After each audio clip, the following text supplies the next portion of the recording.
Secretary of science and technology and art and culture in the government of Rajasthan. हमारे साथ हमारे ed upgrade programme का first session, not ना कि केवल सिविल सर्विसेज का फर्स्ट सेशन, बट पूरे प्रोग्राम का फर्स्ट सेशन आज हमारे साथ मैम ले रहे हैं। तो I would like sir to say a few words. Thank you Ritika. And मैं भी चाहूँगा कि मुग्धा जी को इस प्रोग्राम में स्वागत करें। आज टीचर्स डे है और हमने सोचा कि इससे बढ़िया दिन क्या हो सकता है इस प्रोग्राम को शुरू करने के लिए। इस प्रोग्राम को शुरू करने के पीछे जो हमारा लक्ष्य है वो ये है कि जो अभी हमने बिहार से शुरू किया है सबसे पहले, और कुछ और भी जगह से बच्चे जुड़े हैं, लेकिन खास करके अभी बिहार के बच्चों के लिए शुरू किया है, जो हम धीरे धीरे अलग अलग स्टेट में ले जाएंगे।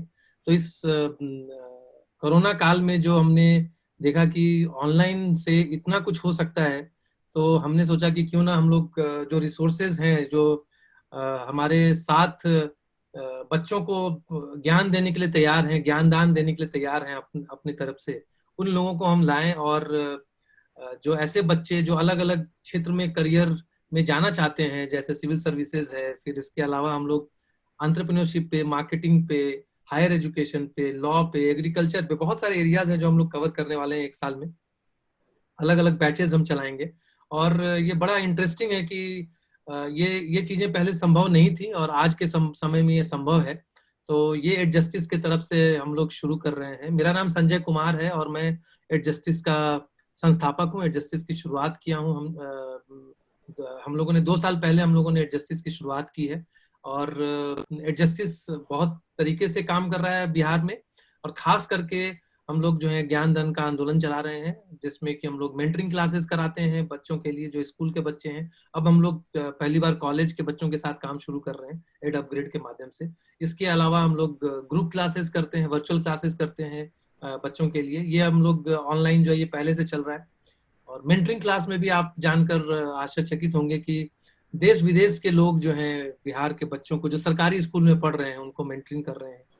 और इसके अलावा हम लोग अवेयरनेस का काम करते हैं कि कैसे जन शिक्षा को मजबूत किया जाए, इसके लिए हम लोगों को साथ ला रहे हैं। तो ज्यादा न कहते हुए आप लोगों के बीच में हमारे साथ मुग्धा जी जुड़ी हैं। मुग्धा जी को फिर से पुनः धन्यवाद करते हैं और हम चाहते हैं कि आप लोग सभी कार्यक्रम में भाग लें और इसका लाभ उठाएं। ये एक अनोखा अनोखा प्रयास है और ये आप लोगों के लिए बहुत बड़ा मौका है। तो आप लोग इस मौके का लाभ उठाएं और आगे हमें उम्मीद है कि आप इससे लगातार जुड़े रहेंगे और एड जस्टिस के साथ भी जुड़ेंगे। एड जस्टिस का वेबसाइट है जिस पर जाकर आप एड जस्टिस के बारे में जानकारी ले सकते हैं, edjustice.in, www.edjustice.in। और फेसबुक पेज है एड जस्टिस इंडिया के नाम से। आप जरूर वहां पे जाकर हमारे कार्यक्रमों के बारे में जानें और जुड़कर एड जस्टिस से आप अपने करियर के लिए, आगे बढ़ने के लिए और शिक्षा व्यवस्था को मजबूत करने के लिए आप हमें मदद करें। इसी के साथ मैं रितिका जो आज की मॉडरेटर है, रितिका खुद एक स्टूडेंट है हिरोनिमल कॉलेज में, 3rd ईयर में पॉलिटिकल साइंस पढ़ रही हैं। और एड अपग्रेड का जितना भी कोऑर्डिनेशन का काम है वो रितिका ने किया है मेरे साथ मिलकर। उसके साथ एक टीम है। तो रितिका ने बहुत ही अच्छा काम किया, इतने सारे बच्चों को जोड़ा है और ये कार्यक्रम के तरफ से हम लोग 2000 बच्चों को साल भर में लाभ पहुंचाने वाले हैं। तो over to you Ritika and Mugdha. बहुत बहुत धन्यवाद प्रोग्राम में आने के लिए मुग्धा जी को, और आप लोगों के हाथ अब सुपुर्द है programme. Thank you so much. Thank you sir. तो मैम स्टार्ट करने से पहले जितने भी लोग पार्टिसिपेट कर रहे हैं और हमारी पूरी टीम की तरफ से very happy teachers' day to you and thank you so much आप हमारे साथ जुड़े आज। बहुत टाइम से हम सोच रहे थे कि इस प्रोग्राम से रिलेटेड हमें कुछ करना चाहिए और लास्ट 2-3 मंथ्स की मेहनत आज आपके साथ हम स्टार्ट कर रहे हैं।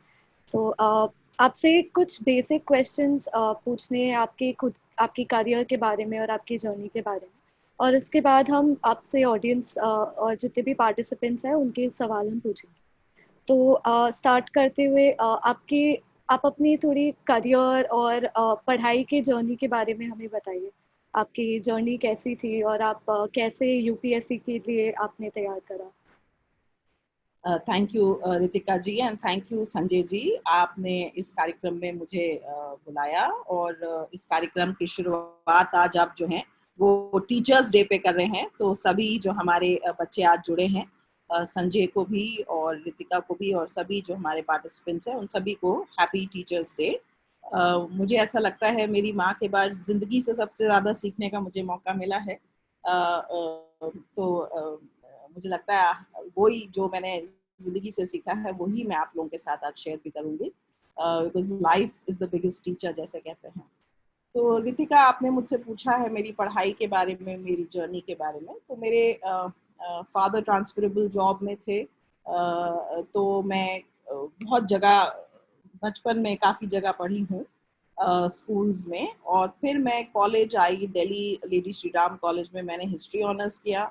फिर संजय मेरे सीनियर थे जेएनयू में, वहाँ मैंने एमए और एमफिल में कर रही थी, तो मेरा उस समय सिलेक्शन हुआ। बट मैं एमए के साथ साथ as an alternate career, because I am sure बहुत सारे बच्चे पूछेंगे, तो मुझे पढ़ाई का हमेशा से शौक रहा है। तो मैं अपने एमए में प्रिपेयर करने के साथ साथ इंटरनेशनल एनवायरमेंटल लॉ भी कर रही थी। तो जर्नी छोटी सी रही कि पढ़ाई में हमेशा से बहुत दिलचस्पी थी पढ़ने में, और मदर की मेरी गाइडेंस कुछ ऐसे रही कि वो क्लास 5th से ही मुझे ग्रूम कर रही थी। जैसे बच्चों को बताया जाता है कि डॉक्टर बनो या इंजीनियर बनो, तो शायद मेरे बहुत ही बचपन में मेरे जहन में वो एक बीज बो दिया गया था कि आपको आईएएस बनना है।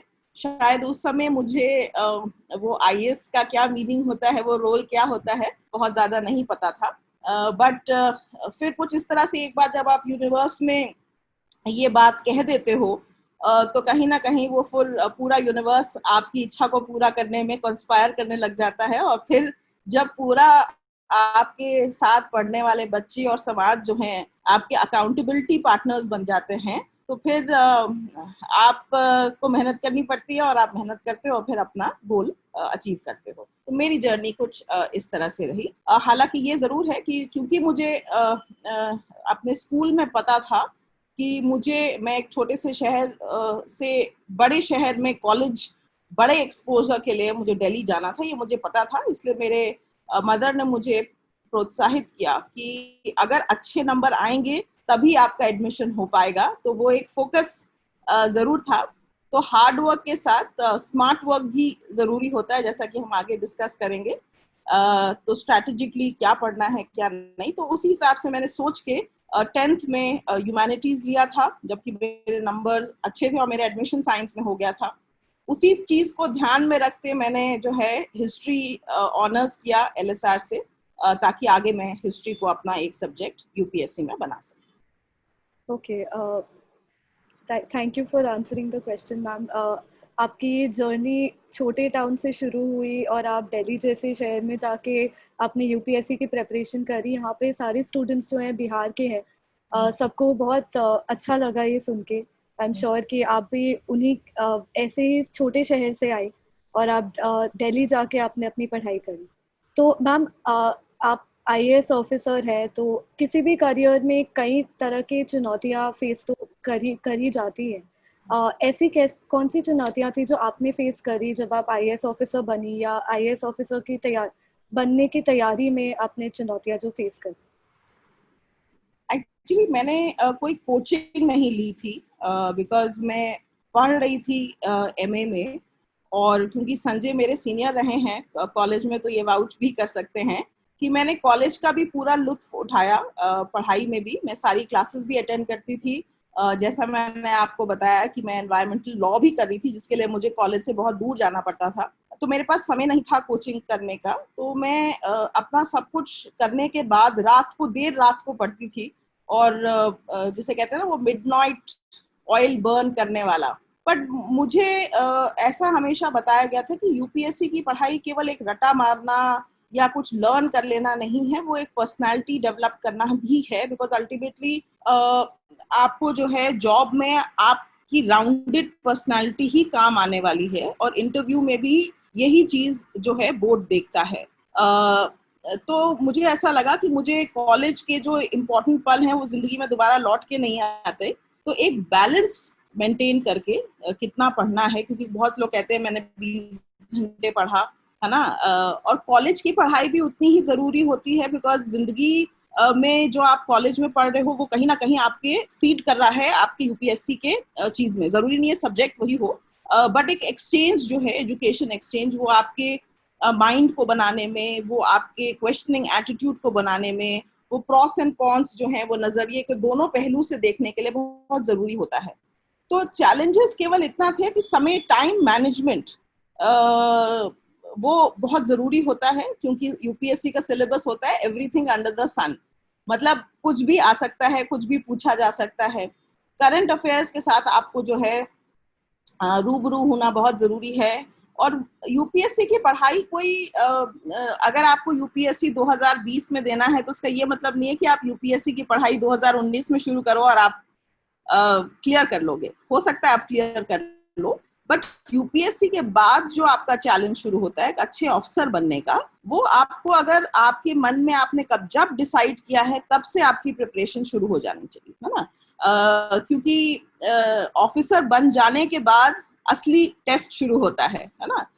तो चैलेंजेस तो बहुत, मुझे ऐसा नहीं लगा कि मुझे कोई चैलेंजेस हुए, एक्सेप्ट फॉर क्योंकि मैं बहुत सारी चीजें कर रही थी अपनी जिंदगी में और सबको अच्छा करना चाहती थी, इसलिए वो मल्टीटास्किंग के साथ टाइम मैनेजमेंट मेरा एक जरूर चैलेंज रहा था। पर मुझे ऐसा लगता है कि क्योंकि जब आप आदमी सबसे ज्यादा बिजी रहता है और बहुत कुछ करता है, तो वो जब जो भी काम करता है उसको फुल कंसंट्रेशन से करता है, क्योंकि उसको पता होता है कि उसके पास समय बहुत कम है किसी भी चीज को करने का। तो आप क्वालिटी कंसंट्रेशन जो है अपने काम में देते हो, वही मैंने यूपीएससी की प्रिपरेशन में कोशिश करी देने की। मैंने छुट्टी भी नहीं ली कॉलेज में, स्कूल में, मतलब रहते रहते ही एग्जाम दिया। तो आई थिंक वही मुझे लगता है शायद कि एक अच्छा टाइम मैनेजमेंट और एक हेल्दी, फिजिकली और मेंटली हेल्दी रहना, इंटरैक्ट करते रहना लोगों से, ये बहुत जरूरी होता है, ताकि आप चीजों से, क्या आपकी दुनिया में आसपास हो रहा है, लोग क्या उसके बारे में सोचते हैं, वो सारी चीजें आपको पता रहनी चाहिए। तो चैलेंजेस बहुत ज्यादा नहीं थे, क्योंकि पहले से ही काफी दिमाग में फोकस था। तो आई थिंक यही है। ओके मैम, तो आपने पहले मेंशन किया था कि smart work is very important, hard work के साथ smart work is very important. तो बहुत लोग यही सवाल करते हैं कि यूपीएससी की प्रेपरेशन कैसे स्टार्ट करनी चाहिए या कैसे करनी चाहिए। आई थिंक सबसे बेसिक क्वेश्चन होता है जो किसी भी एस्पिरेंट के माइंड में आता है। तो आप उनको क्या सलाह देना चाहेंगे इस रिलेटेड? नहीं, आई थिंक ये बहुत अच्छा क्वेश्चन आपने रितिका पूछा है। उसका रीजन ये है कि शुरुआत सबसे मुश्किल चीज होती है ना। किस तरह से शुरुआत की जाए। तो मैं इसकी तुलना एक इस छोटी सी स्टोरी के साथ करना चाहूंगी कि अगर आपको एक पेड़ काटना है ना, तो आपको जो अपनी एक्स है ना, जो कुल्हाड़ी है, उस कुल्हाड़ी को शार्प करने में या तीव्र करने में, मतलब प्लानिंग करने में कि कैसे पेड़ को काटा जाना है, उसमें कुछ समय बिताना चाहिए। क्योंकि पेड़ तो जब आपकी कुल्हाड़ी तैयार होगी, जब आपने प्लान बना लिया होगा, तो पेड़ काटने में ज्यादा टाइम नहीं लगेगा। तो वो चीज को ध्यान में रखते हुए आपको सबसे पहले ये डिसाइड करना है, जिस समय आपके दिमाग में ये ख्याल आता है कि आप यूपीएससी के एस्पिरेंट हैं, तो सबसे पहले आपको यूपीएससी का सिलेबस देखना चाहिए, यूपीएससी का स्ट्रक्चर देखना चाहिए कि यूपीएससी का जो एग्जाम है वो किस स्ट्रक्चर से बना हुआ है। जैसे उसमें प्रीलिम होता है, उसमें आज अभी 2 पेपर्स होते हैं, हमारे टाइम में भी 2 हुआ करते थे, हालांकि उसमें अब चीजें चेंज हो गई हैं। फिर प्रीलिम्स क्वालिफाइंग होता है और मेंस जो है उसमें 9 पेपर होते हैं, हमारे टाइम में भी इतने ही हुआ करते थे। और फिर उसके बाद एक इंटरव्यू होता है। तो मेंस में आप जो स्कोर करते हो और इंटरव्यू में जो स्कोर करते हो वो आपकी रैंकिंग डिसाइड करता है। रैंकिंग से बहुत सारी और चीजें आपकी लाइफ में आगे डिसाइड होती हैं। तो एक बार स्ट्रक्चर समझ जाने के बाद आपने क्या पढ़ाई करी है अपने जीवन में, आपका क्या एप्टीट्यूड है ना, आपको किस चीज को पढ़ना आसान लगता है, क्या चीज आपको आसानी से आती है ना, वो आपको सोचना पड़ेगा, क्योंकि आपको सब्जेक्ट की भी चॉइस करनी होती है। हालांकि अभी जो है, जो मेंस के पेपर हैं, उसमें फोकस हमारा जो है वो जनरल स्टडीज के ऊपर है ना। 4 पेपर होते हैं आपके अलग अलग विधाओं के, हिस्ट्री भी पूछते हैं, ज्योग्राफी भी पूछते हैं, पॉलिटिकल साइंस पूछते हैं, टेक्नोलॉजी टेक्नोलॉजी, एनवायरनमेंट, साइंस, बहुत सारी चीजें पूछते हैं, है ना। और उसके अलावा फिर आपके 2 ऑप्शनल पेपर्स होते हैं जो आप चूज करते हो। जैसे हमारे टाइम में ऑप्शनल पेपर्स में 4 पेपर हुआ करते थे। मतलब मैंने हिस्ट्री लिया था तो उसमें पेपर 1 पेपर 2 था, फिर पब्लिक एडमिनिस्ट्रेशन लिया था, उसमें पेपर 1 पेपर 2 था। तो मेरे ख्याल से चॉइस ऑफ सब्जेक्ट, स्ट्रक्चर, ये जानना बहुत जरूरी है। और जो मैंने किया था, क्योंकि मैं बहुत सारी चीजें, जैसे मैंने आपको कहा, मैं पढ़ाई भी कर रही थी, अपना MA से MPhil के बीच में मेरी जिंदगी चल रही थी। मैं उधर एनवायरमेंटल लॉ भी कर रही थी अपना एक एज अ बैकअप प्लान के हिसाब से, और प्लस अपनी प्रेपरेशन भी कर रही थी। तो मैंने बहुत सारा मटेरियल, क्योंकि मैं कोचिंग नहीं ले रही थी, तो मैंने बहुत सारी कोचिंग, जितने कोचिंग थे उसके नोट्स मंगाए थे, है ना।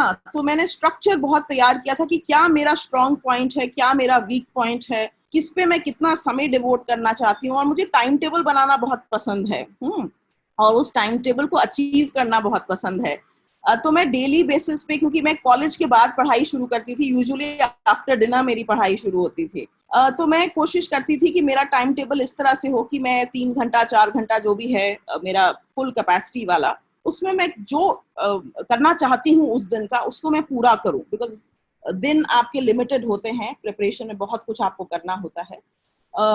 ग्रुप स्टडीज पे मेरा बहुत ज्यादा फोकस नहीं था, केवल इंटरव्यू के लिए मैंने बहुत सारा ग्रुप स्टडी किया था, मतलब डिस्कशंस किए थे।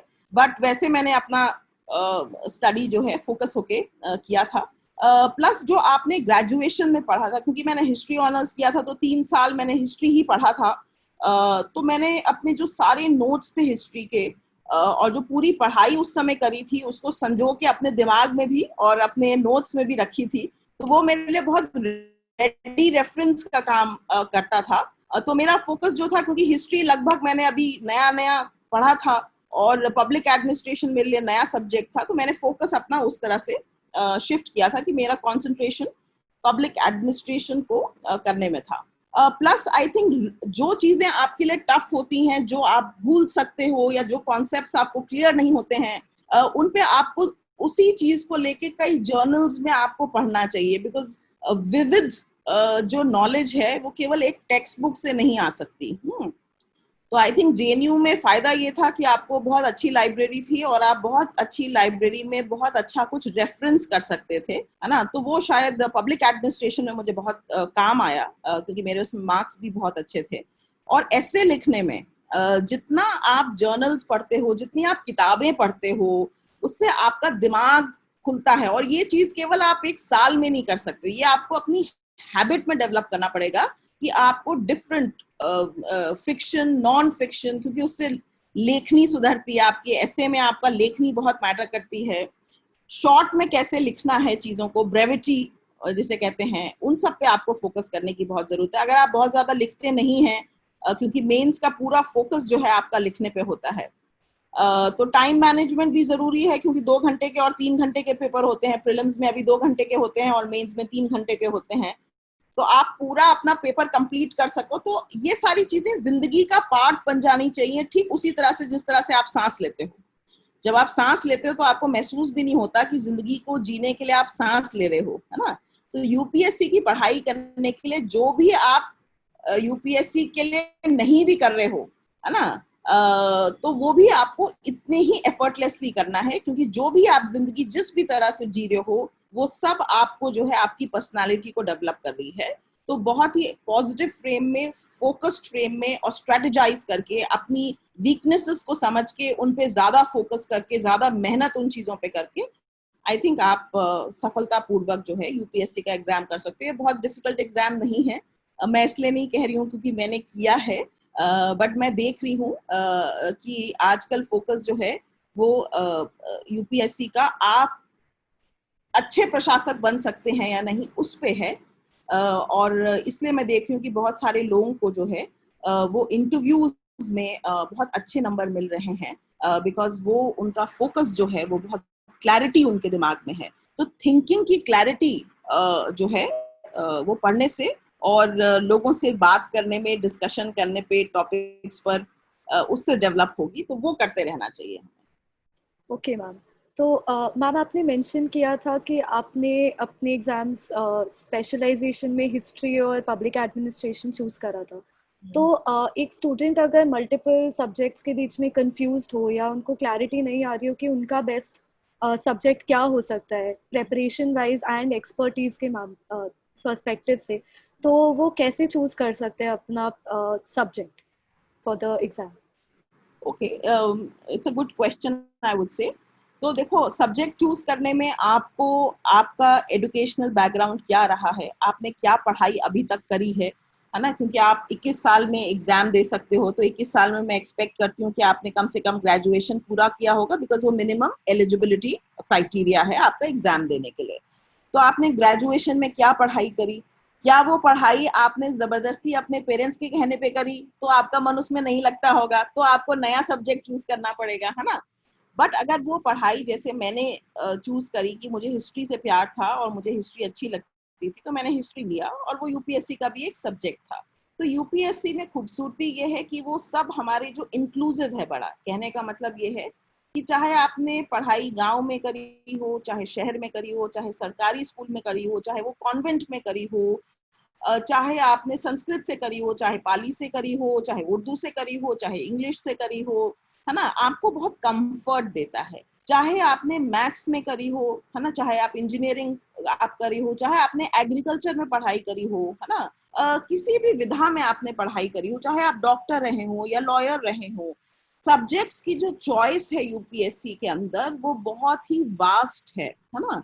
इनफैक्ट लैंग्वेज में भी अब 2 पेपर्स जो कंपलसरी होते हैं लेने और पास करने, बट जिनके नंबर नहीं जुड़ते, जैसे कि हिंदी एक होता है और कुछ राज्यों को उसमें छूट है, जैसे नॉर्थ ईस्ट के राज्यों को छूट है उसमें कि वो देना नहीं पड़ता उनको, और इंग्लिश का पेपर होता है एक, या हिंदी की जगह आप कोई भी अपनी रीजनल लैंग्वेज में वो पेपर दे सकते हैं टू सी कि आपकी लैंग्वेज में प्रोफिशिएंसी क्या है। क्योंकि अल्टीमेटली यूपीएससी में सेलेक्ट होने के बाद आप फाइलों पे लिखोगे, तो आपकी लैंग्वेज ऐसी होनी चाहिए कि आपके सब लोग उस चीज को समझ सके, है ना। तो बहुत चॉइस है, बट ये आपके ऊपर डिपेंड करता है कि आप सब्जेक्ट्स देखने के बाद आप देखो, ये भी डिपेंड करता है कि आपने अपनी यूपीएससी की प्रिपरेशन कब शुरू करी, है ना। अगर आपको लगता है कि आप कोई ऐसा सब्जेक्ट लेते हो जो बहुत वास्ट है और आपके पास समय कम है, तो वो एक रॉन्ग डिसीजन भी हो सकता है ना, क्योंकि आपने नया सब्जेक्ट लिया। तो जैसे मैं अगर अपने एग्जाम्पल आपको दूं, तो हिस्ट्री बहुत वास्ट सब्जेक्ट है ना, उसका अनलिमिटेड सिलेबस है। तो क्योंकि मैंने ग्रेजुएशन में पढ़ा था, मेरे लिए आसान था, तो मैंने एक उसके साथ छोटा सब्जेक्ट जो आसान है, व्यवहारिक लगा मुझे, और जो मुझे लगा कि मैं सेल्फ स्टडी से पढ़ पाऊंगी, बिकॉज उस समय 2 सब्जेक्ट्स हुआ करते थे, तो मैंने पब्लिक एडमिनिस्ट्रेशन ले लिया, क्योंकि वो भी मेरा स्कूल में फेवरेट सब्जेक्ट रहा था।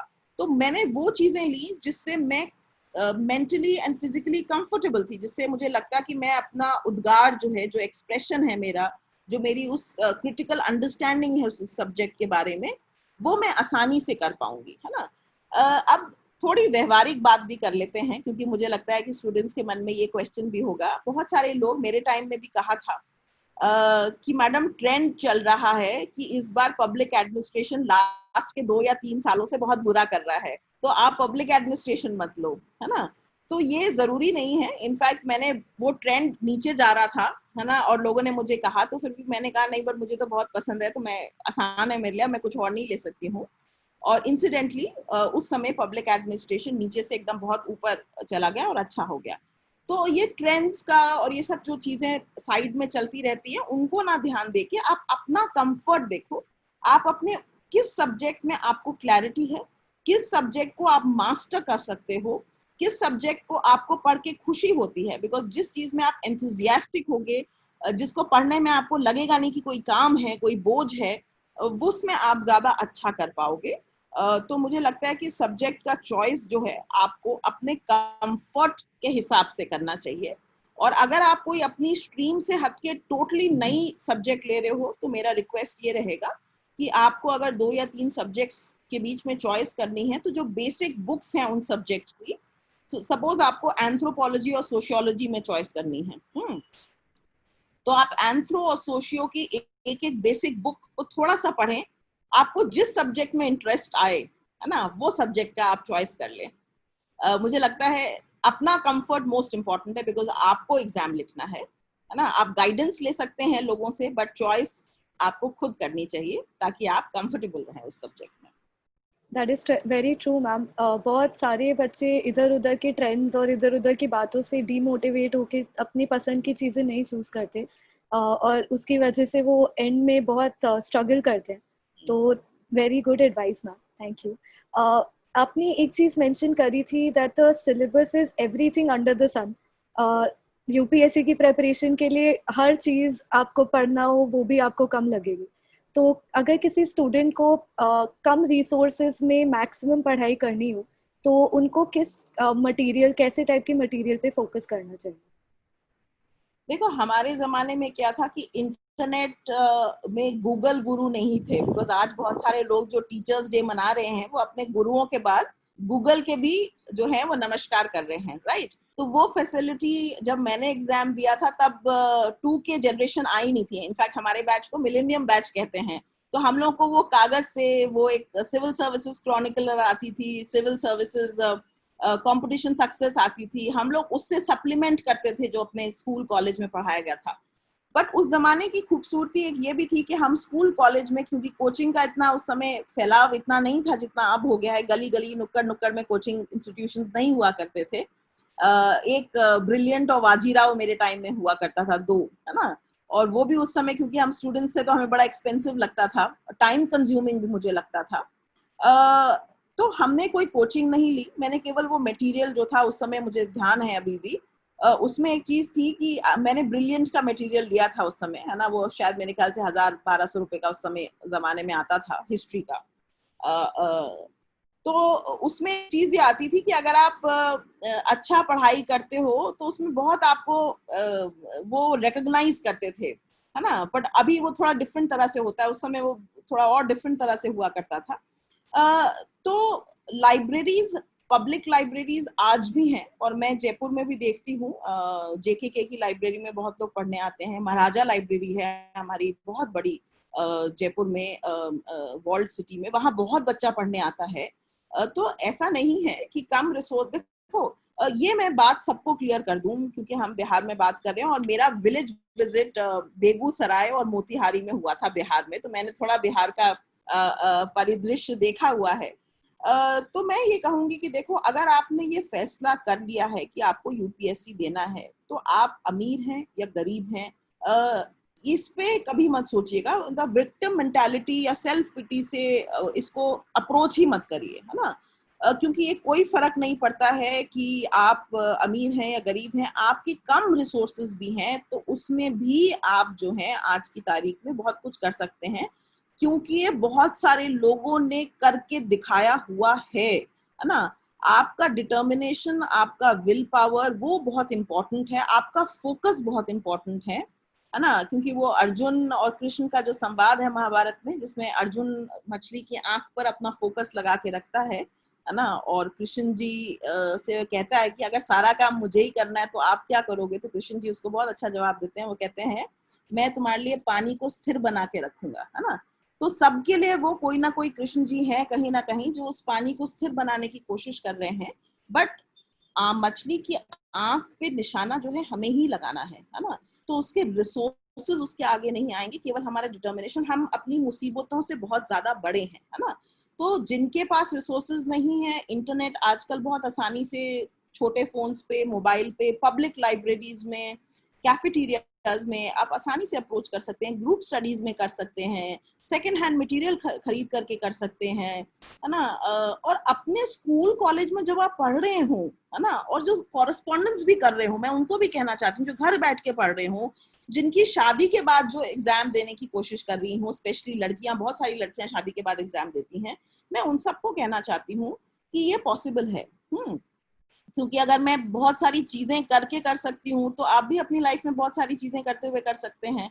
केवल आपको अपने ध्येय पर फोकस्ड रहना है, और रिसोर्सेज तो जब आप अपनी दृढ़ संकल्प कर लेते हो तो वो पूरा यूनिवर्स जो है आपको रिसोर्सेज प्रोवाइड करने का वो भी संकल्पित कर लेता है। और मुझे नहीं लगता, क्योंकि आज हम जिस प्लेटफॉर्म पे संजय जी के साथ बात कर रहे हैं, उनकी खुद की किताब है जिसमें उन्होंने बताया है कि वो कैसे जो है बिहार के एक छोटे से गांव से निकल के हार्वर्ड तक पहुंचे हैं। और मुझे ऐसा भी लगता है कि ये एड जस्टिस इंडिया जिसके तहत आज प्रोग्राम हो रहा है, जहां जरूरत होगी, जैसे जैसे रीच बढ़ेगी, मुझे लगता है बहुत सारे लोग जो हैं प्रो बोनो लोगों की मदद करने के लिए सामने आएंगे, और आज भी लोग आ रहे हैं, ऐसा नहीं है।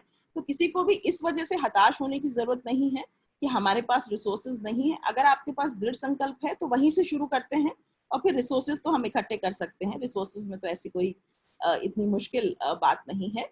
देखो अखबार है ना, अखबार हमें पढ़ने की आदत डाल लेनी चाहिए। देखो पढ़ाई तो कहीं भी कर सकते हो, किसी की किताब से भी कर सकते हो, बोरो करके कर सकते हो, है ना। तो बस लगन होनी चाहिए और पढ़ने की ललक होनी चाहिए। तो आपके आसपास जो भी चीजें, और ऑब्जर्व करो।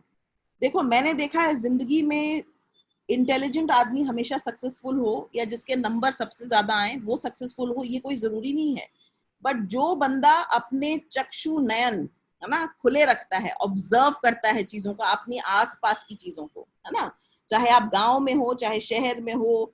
मुझे कई बार ऐसा लगता है कि मैं कॉन्वेंट में पढ़ी तो मुझे वो गांव का फ्लेवर के बारे में नहीं पता था कि पटवारी कैसे काम करते हैं, थाना कैसे होता है ना। जो गांव के लोगों को ज्यादा अच्छा पता होता है ना, तो वो मुझे चीजें सीखनी पड़ी। जो गांव से बच्चे आते हैं उनको वो सीखने की जरूरत नहीं, बिकॉज वो रोज देखते हैं, है ना।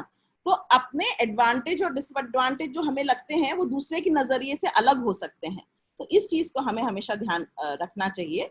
और सब जगह लाइब्रेरीज हैं यार, मतलब ऐसा नहीं है कि लोग नहीं अप्रोच कर सकते हैं।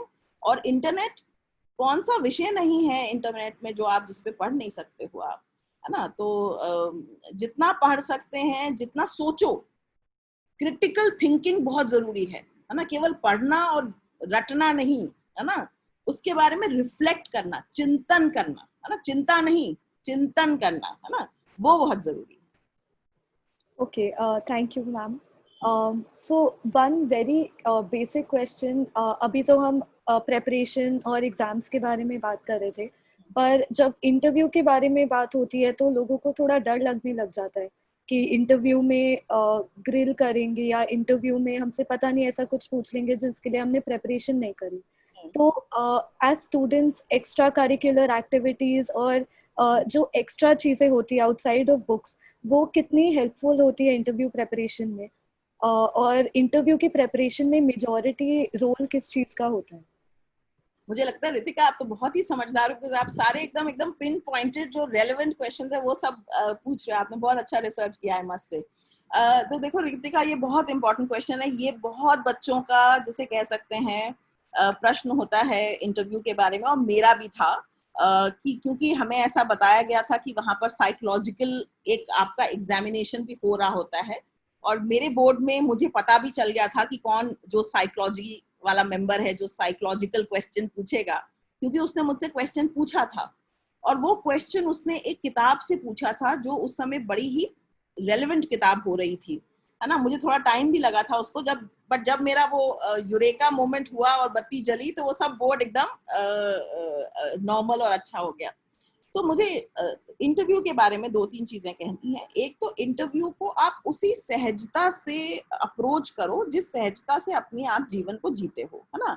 किसी भी बायस को लेके मत चलो कि मैं गांव से आया हूँ, मैं कैसा दिखता हूँ, मैंने कपड़े क्या पहने हुए हैं, है ना। नीट एंड क्लीन, हाइजीनिक होके बस जाओ, है ना। आप अपने फिजिकल एस्पेक्ट से जरा भी मत घबराओ, है ना, क्योंकि वो तो ईश्वर की देन है। आपका दिमाग आप इस्तेमाल कर सकते हो, है ना। तो एक तो है बहुत ही न्यूट्रल भाव से बोर्ड को अप्रोच करो। दूसरा, जब बोर्ड में आपको जाना है तो एक लोग पूछते हैं कि मैडम मैं हॉबी क्या बताऊं। तो मुझे कई बार जो है ये बड़ा अजीब सा लगता था कि अरे बचपन में कोई तो हॉबी होगी, या आपने क्या पूरी जिंदगी बिना हॉबी किया, बिना कोई मतलब खाली समय में आपने जीवन में क्या किया, है ना। तो ये क्वेश्चन तो पूछना नहीं चाहिए, बिकॉज आप कुछ ना कुछ तो अपने जीवन में एंजॉय करते होगे, तो वही आपकी नेचुरल हॉबी होनी चाहिए। आप यूपीएससी के लिए हॉबी केवल एक बहुत ही सिंपल हॉबी नहीं हो सकती। कहने का मतलब ये है कि आप उसको बहुत कैजुअली अप्रोच नहीं कर सकते, है ना। जो भी आपकी हॉबी है, मान के चलते हैं कि आप बड़े सीरियस कैंडिडेट हो, आप बाद में जाके सिविल सर्वेंट बनोगे, तो ऐसा नहीं हो सकता कि आप केवल बोर्ड को बहलाने के लिए कह दो कि चलो ये हॉबी कह देंगे, ये नई चीज है एकदम कुछ, है ना। बट वो हॉबी के बारे में आपको पता होना चाहिए। अगर बोर्ड आपसे जानना चाहे, है ना, सपोज अगर मैं कहूँ कि मेरी हॉबी ये है ना, सपोज मैं कहूँ कि मेरी हॉबी आर्ट है ना, तो वो पूछेंगे मुझसे कि भाई आप आर्ट क्या मीडियम करते हैं। तो मैं कहूंगी कि जी मैं वाटर कलर्स भी करती हूँ, मैं एक्रिलिक भी करती हूँ। तो वो पूछेंगे आपके फेवरेट आर्टिस्ट कौन है ना। तो मुझे एक के बाद एक जो उनके क्वेश्चंस हैं उनके आंसर्स पता होने चाहिए, और पता इसलिए होने चाहिए कि अगर मैं कोई चीज हॉबी की तरह से कई सालों से करती आ रही हूँ तो मुझे उसके बारे में जानकारी होगी। तो अगर आप किताब पढ़ते हैं तो किस मीडियम में पढ़ते हैं, कौन सी किताबें पढ़ी, क्या रेगुलरली पढ़ते हैं या बोर्ड से पहले आपने 5-10 किताबें पढ़ ली और तो है ना। तो वो हॉबी आपकी जो है उसके बारे में आपको जिज्ञासा होनी चाहिए। बोर्ड केवल आपसे ये जानना चाहता है और आपको समझना चाहता है कि आप कितने डीप हो। अगर आप हॉबी के बारे में देखो, वो कहते हैं ना कि रूमर को भी सीरियसली लो, है ना। तो अगर अपनी हॉबी है आपकी तो हॉबी को भी आप सीरियसली लो, बिकॉज हमें यूपीएससी में ट्रेनिंग दी जाती है कि बैलेंस जीवन जियो, बिकॉज आप काम का स्ट्रेस होगा, वापस परिवार में आओगे, तो हम नहीं चाहते हैं कि ह्यूमन डेवलपमेंट इंडेक्स के साथ हमारा हैप्पीनेस डेवलपमेंट इंडेक्स जो है आपका परिवार का खराब हो जाए, है ना। तो इसलिए जरूरी है कि हम इस मेंटल प्रिपेयर्डनेस के साथ जाएं। दूसरा चीज, अगर हमें कोई प्रश्न बोर्ड में नहीं आता है, मुझे भी नहीं आता था, है ना, बोर्ड ये नहीं देखता है कि आप कितने, आपका आईक्यू कितना है, बोर्ड ये भी देखता है कि आप कितने ईमानदार हो, है ना। अगर आपको कोई प्रश्न का जवाब नहीं आता है तो आप बोर्ड से कह सकते हैं कि सर मुझे सोचने का कुछ समय चाहिए, या सॉरी मुझे नहीं आता है, ये मैं जवाब नहीं दे पाऊंगा। बोर्ड इस चीज को एडवर्स नहीं लेगा, है ना।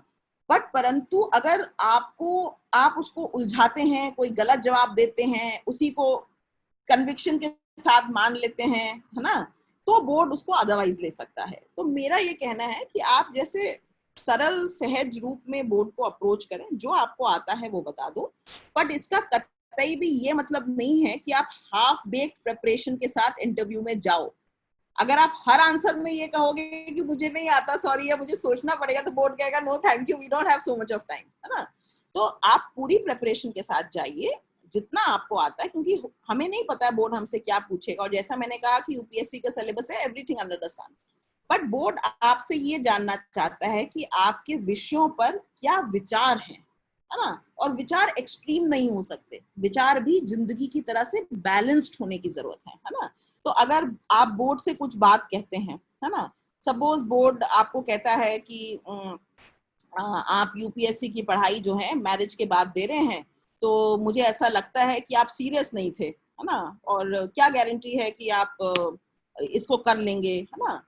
तो अगर आप कोई चीज कहते हो और बोर्ड कहता है नहीं नहीं हम आपसे अग्री नहीं करते, है ना, या हमारा ऐसा विचार है, तो आप उसको किस तरह से हैंडल करते हो कि आपका कन्विक्शन भी बना रहे, उनकी बात को भी आप एक्सेप्ट करो कि सर हो सकता है, बट मैंने अपनी जिंदगी में ऐसा नहीं महसूस किया, या मैं इस तरह से ग्रो नहीं करी, तो मेरा ये नजरिया रहा नहीं सर देखने का, बट हो सकता है कुछ लोग आपकी बात से सहमत भी हो, पर मुझे लगता है कि जो मैंने जिंदगी में महसूस किया है उसकी दृष्टि से जो मैंने बात कही है वो मुझे ठीक लगती है ना। तो दूसरे की बात को भी मान देना, क्योंकि हो सकता है कि हमने उस नजरिया से चीजों को देखी ना हो। तो बैलेंस्ड अप्रोच, सरल अप्रोच आपको हमेशा जो है और ईमानदार अप्रोच जो है आपको हमेशा बोर्ड में अच्छे नंबर प्राप्त कराएगी। और बोर्ड कुछ नहीं है, बोर्ड तो एक छोटा सा एक जो है सिस्टम है जो आपको यूपीएससी के बाद बोर्ड नहीं दिखाई देगा, बट प्रश्न वही जिंदगी आपसे नौकरी के अंदर करेगी और आपको उसके उत्तर के लिए तैयार रहना पड़ेगा, है ना। Okay ma'am, so there is a question in the chat box. Riya ने पूछा कि क्या आप इलैबोरेट कर सकते हैं जो आपसे साइकोलॉजी वाला क्वेश्चन पूछा था बोर्ड ने, तो जिस कैसे टाइप के साइकोलॉजिकल क्वेश्चंस आते हैं और उनको टैकल करने का सही तरीका क्या होता है। एक्चुअली आपको पता भी नहीं चलेगा कि कोई साइकोलॉजिकल क्वेश्चन पूछ रहा है, because you are under observation, है ना। 4 से 5 मेंबर्स होते हैं बोर्ड में, है ना, कुछ रिटायर्ड ऑफिसर होते हैं, कुछ लिटरेचर के लोग होते हैं, कुछ पुलिस आर्मी से होते हैं, कुछ जर्नलिस्ट भी होते हैं, कुछ प्रोफेसर होते हैं, कुछ लॉयर्स होते हैं, है ना। हमें पता नहीं कौन होता है बोर्ड में, वो जब बोर्ड फेस करते हो तभी पता चलता है, उससे पहले नहीं पता होता है आपको, है ना। तो मुझसे जो प्रश्न पूछा गया था वो ये था कि एक फादर और सन जो हैं वो ट्रैवल कर रहे थे और उनकी गाड़ी का एक्सीडेंट हो गया, है ना। तो उनके बेटे को चोट लगी, तो जब वो बेटे को हॉस्पिटल लेके गए तो वहाँ डॉक्टर ने कहा, oh this is my son, I can't perform on him, है ना। तो बताइए कि ऐसा कैसे हो सकता है ना। ये प्रश्न था मेरा। तो मैं भी सोच में पड़ गई थोड़ा कि हाँ भाई, उसके फादर तो उसके साथ ही जा रहे थे, बट कोई ये नहीं सोच रहा कि डॉक्टर जो है वो माँ भी हो सकती है ना। तो उसने कहा ही इज माई सन का मतलब है कि डॉक्टर माँ थी उसकी, है ना। तो मैं थोड़ा सोची, क्योंकि मुझे लगा अरे फादर बोल रहा था, और वहां फिर वो मुझे 2 मिनट में स्ट्राइक किया, क्योंकि ये जेंडर बायस क्वेश्चन है। देखो हमारा नजरिया क्या होता है कि डॉक्टर आदमी होगा, है ना। तो ये जेंडर वाला बायस क्वेश्चन था जो साइकोलॉजिकली पूछा गया था।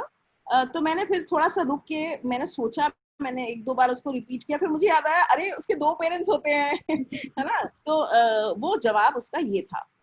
कई बार क्या होता है कि आप जैसे मैंने सुना है, मेरे साथ हुआ नहीं है, बट मैंने पढ़े हैं लोगों के अपने जो एक्सपीरियंसेस होते हैं इंटरव्यू में। जैसे किसी ने दरवाजा खोला और उसने कहा मे आई कम इन सर, और वो ट्रिप कर गया, है ना।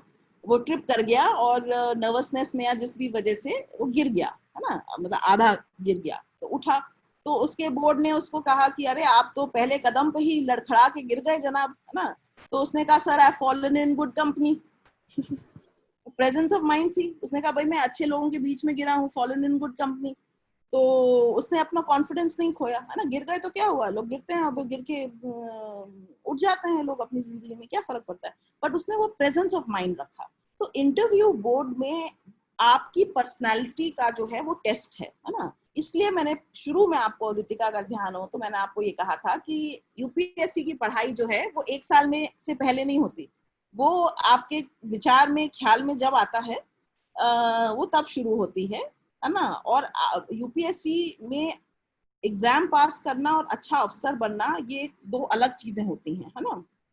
और अच्छा अफसर वही मेरी निगाह में होता है जो अच्छा इंसान भी होता है ना। क्योंकि सक्सेस तो क्षणिक होती है, थोड़े समय के लिए, आप कुछ साल के लिए आप अच्छे अफसर हो सकते हो, है ना, फिर आप उसको मेंटेन नहीं कर पाते। तो ये कंसिस्टेंसी बहुत जरूरी है, और लाइफ में भी उतनी ही जरूरी है, पढ़ाई में भी उतनी ही जरूरी है जितनी नौकरी में भी है। तो इंटरव्यू तो मुश्किल से आपका आधे घंटे का होता है ना। उस आधे घंटे में सोचो बोर्ड के लिए कितना मुश्किल होता है किसी को जज कर पाना कि अच्छा अफसर बनेगा तो उसको चूज कर लिया जाए। तो वो आपकी पर्सनालिटी जो है वो बोर्ड को झलक जानी चाहिए। इसलिए जो बच्चे जो हैं वो सोच रहे हैं आगे एग्जाम देने का, उनको अपनी पढ़ाई के अलावा अपने ऊपर भी उतना ही फोकस करना चाहिए। और मुझे लगता है कि कोविड के समय में ये सब चीजें हम समझ गए हैं कि हमारी वेलबींग जो है वो कितनी इम्पोर्टेंट है ना। बिल्कुल मैम। तो एक क्वेश्चन जो कि बहुत लोगों के माइंड में आता है कि यूपीएससी देने, एग्ज़ाम देने का सही समय क्या है? काफ़ी, क्योंकि minimum qualification is under graduation, तो कुछ लोगों को लगता है कि अपने अंडर ग्रेजुएशन के बाद ही पेपर निकाल ले, कुछ लोगों को लगता है मास्टर्स करे, बट कुछ लोगों के घर में फाइनेंशियल प्रॉब्लम्स की वजह से ये भी लगता है कि जल्दी पेपर दे दो और जो जॉब मिल रही है वो ले लो। और उसके बाद फिर रिया ने ये सवाल पूछा है कि इसके बाद एकेडेमिया में वापस जाने का क्या स्कोप होता है? एक बार आप ऑफिसर बन गए, उसके बाद आप पढ़ाई कर सकते हैं क्या? ये बहुत सारे प्रश्न हैं एक ही में, मैं कोशिश करूंगी सबको याद रख के मैं जवाब दे सकूं। देखो, कोई उम्र जो एलिजिबिलिटी क्राइटेरिया है वो ग्रेजुएशन क्वालिफिकेशन में और 21 साल की आपकी आयु तय कर रखी है ना। तो आपकी जैसी परिस्थिति है, और परिस्थिति से मेरा मतलब थोड़ा मनस्थिति का भी होता है ना। और क्योंकि आपकी परिस्थिति से बनके ही आपकी मनस्थिति बनती है। आपको कब ये, आपका एक्सपोजर क्या रहा, आप कहाँ से बिलोंग करते हैं, है ना, आपकी पारिवारिक परिस्थितियां क्या रही, है ना, आप कैसे पढ़ पाए, ये सब बहुत मायने रखता है ना, ऐसी बात नहीं है। तो जरूरी है कि क्योंकि आजकल एक्सपोजर बहुत है और यूपीएससी को आज हर बच्चा जानता है। इनफैक्ट मुझे ध्यान है जब मैं 1999 में अपना एग्जाम पास करने के बाद बेगूसराय गई थी, वहां हम लोग का विलेज विजिट, हम 7 दिन वहां रहे थे, है ना। तो वहां जो हमारे ड्राइवर साहब थे वो हमें अपने घर लेके गए, है ना, कि मैडम मेरा बच्चा बहुत अच्छी इंग्लिश बोलता है, ये भी यूपीएससी में आना चाहता है। तो बिहार के उस बेगूसराय के गाँव में मुझे याद है 20 साल पहले भी जो हमारे ड्राइवर साहब जिनको हमें दिया गया था हमें सब जगह घुमाने के लिए, उनके बच्चे के मन में भी वो आकांक्षा थी उस समय 20 साल पहले, जब इंटरनेट इतना ज्यादा नहीं था, मोबाइल फोन इतना नहीं था। तो आज सोचो सब लोगों को इसके बारे में पता है ना। और क्योंकि आजकल प्रचार प्रसार भी बहुत होता है ना, टॉपर्स जो है उनके बहुत सारे इंटरव्यूज ज्यादा वायरल होते हैं, सोशल मीडिया बहुत सारा है।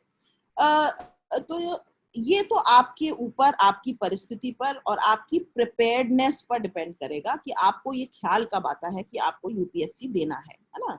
तो इसमें मेरा मानना ये है, और ये केवल मेरा अपनी सोच है ना, मैंने 24.5 साल की उम्र में इसको किया था, है ना, मेरा रिजल्ट आया तब मैं 23 साल की उम्र में मैंने देना शुरू किया था, 1 साल लगता है, तो मैं तब तक 24 साल की हो गई थी, 23.5 में शुरू किया होगा फिर मैंने, है ना। तो मेरा ये मानना है कि हम जितनी जल्दी देते हैं उतना लंबा हमारा कार्यकाल रहेगा, है ना, नौकरी का।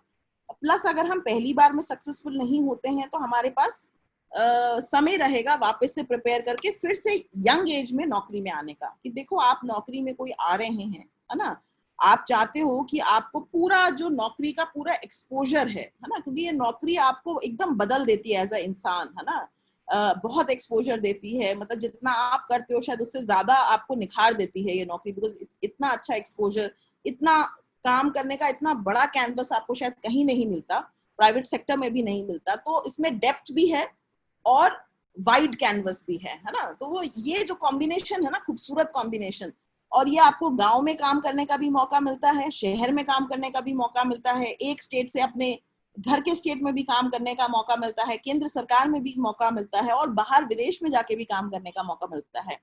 तो ये जो है, जो लोग पूछ रहे थे पढ़ाने का, तो पढ़ाने का तो आप पूरे समय जनता को पढ़ा रहे हो, खुद सीख रहे हो और पढ़ा रहे हो, है ना, क्योंकि आपका ये बहुत पब्लिक के साथ बहुत डीलिंग होती है आपकी, है ना, आप रोज नई चीजें उनसे सीखते हो, है ना, और उनको फिर सिखाते भी हो, है ना। तो ये आदान प्रदान जो है इस जॉब की बहुत बड़ी खूबसूरती है। तो आपकी पढ़ाई कब पूरी होती है, आप कब कॉन्फिडेंट होते हैं? जैसे मैंने अंडर ग्रेजुएशन के बाद एमए में एडमिशन लिया, तो 1 साल मेरा एमए में बीत गया। फिर मैंने प्रिपरेशन शुरू करी कि मुझे ख्याल आया, अरे मुझे तो यूपीएससी करना था, है ना। तो अपना अपना कंफर्ट है आप कब करना चाहते हैं, बट मेरा विचार ये रहेगा और एडवाइस ये रहेगी कि अगर आपने बचपन से सोच रखा है कि आपको ये करना है, या अपने स्कूल कॉलेज में आपने मानस बनाया है, तो जितनी जल्दी दे सकते हैं उतना बेटर है ना, क्योंकि आप ग्रेजुएशन के बाद तुरंत देते हैं तो क्या है कि वो ग्रेजुएशन का पूरा आपको फ्रेश जो चीजें होती हैं वो याद रहती हैं, है ना, बट बाकी आपकी घर की परिस्थितियां कैसी हैं और आपका कैसा मतलब मनस्थिति है, वो दोनों पे आपका डिपेंड करता है। तो वो मैं किसी को फिक्स नहीं कह सकती कि आप 21 में दे दीजिएगा या आप, है ना। कुछ लोग जो हैं शुरू में नहीं यूपीएससी पसंद करते, जैसे मेरे बहुत सारे दोस्त हैं यूपीएससी में जो प्राइवेट सेक्टर में थे, फिर प्राइवेट सेक्टर छोड़ी उन्होंने, फिर एग्जाम दिया। कुछ लोग विदेश चले गए थे, है ना, विदेश की नौकरी छोड़ के फिर वापस आए, फिर एग्जाम दिया। तो इसकी एक उम्र की सीमा है ना, और इसमें आपको एग्जाम्स देने का एक लिमिट भी तय है। अलग अलग लोगों के लिए वो लिमिट अलग है ना, उम्र की रिलैक्सेशंस हैं। तो उसको जो भी आपकी हर साल जो रिलैक्सेशंस मिलती हैं उसको ध्यान में रख के आप अपना प्रिपरेशन करें। बट जल्दी आएंगे तो आपको एक सर्विस का 30-35 साल आपको वो देखने को मिलेगा, है ना। आप फील्ड वर्क भी कर पाएंगे, पॉलिसी मेकिंग भी कर पाएंगे, है ना। तो आपको मजा आएगा, फ्लेवर मिलेगा, क्योंकि आपका एक्सपीरियंस अगर पॉलिसी मेकिंग में जाएगा तो जो आप चीजें समाज में बदलाव देखना चाहते थे उसके लिए आपको समय मिलेगा उस बदलाव को क्रियान्वित करने का। और देर से आओगे तो थोड़े समय रह के आप चले जाओगे नौकरी में, तो आपका कंट्रीब्यूशन नौकरी के लिए और जो आप फील्ड चाहते हो काम करने के लिए वो आपको थोड़ी सीमित मिलेगी इन टर्म्स ऑफ टाइम, है ना। Absolutely ma'am.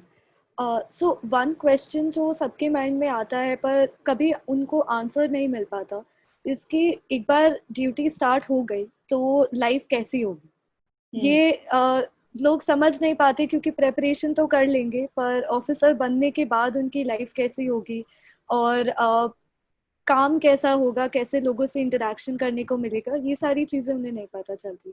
तो आप अपने एक्सपीरियंस से आप अपना एक ड्यूटी का दिन डिस्क्राइब करें सबके लिए, तो वो जान सके कि आईएएस ऑफिसर बनने के बाद उनकी लाइफ में आगे क्या होगा।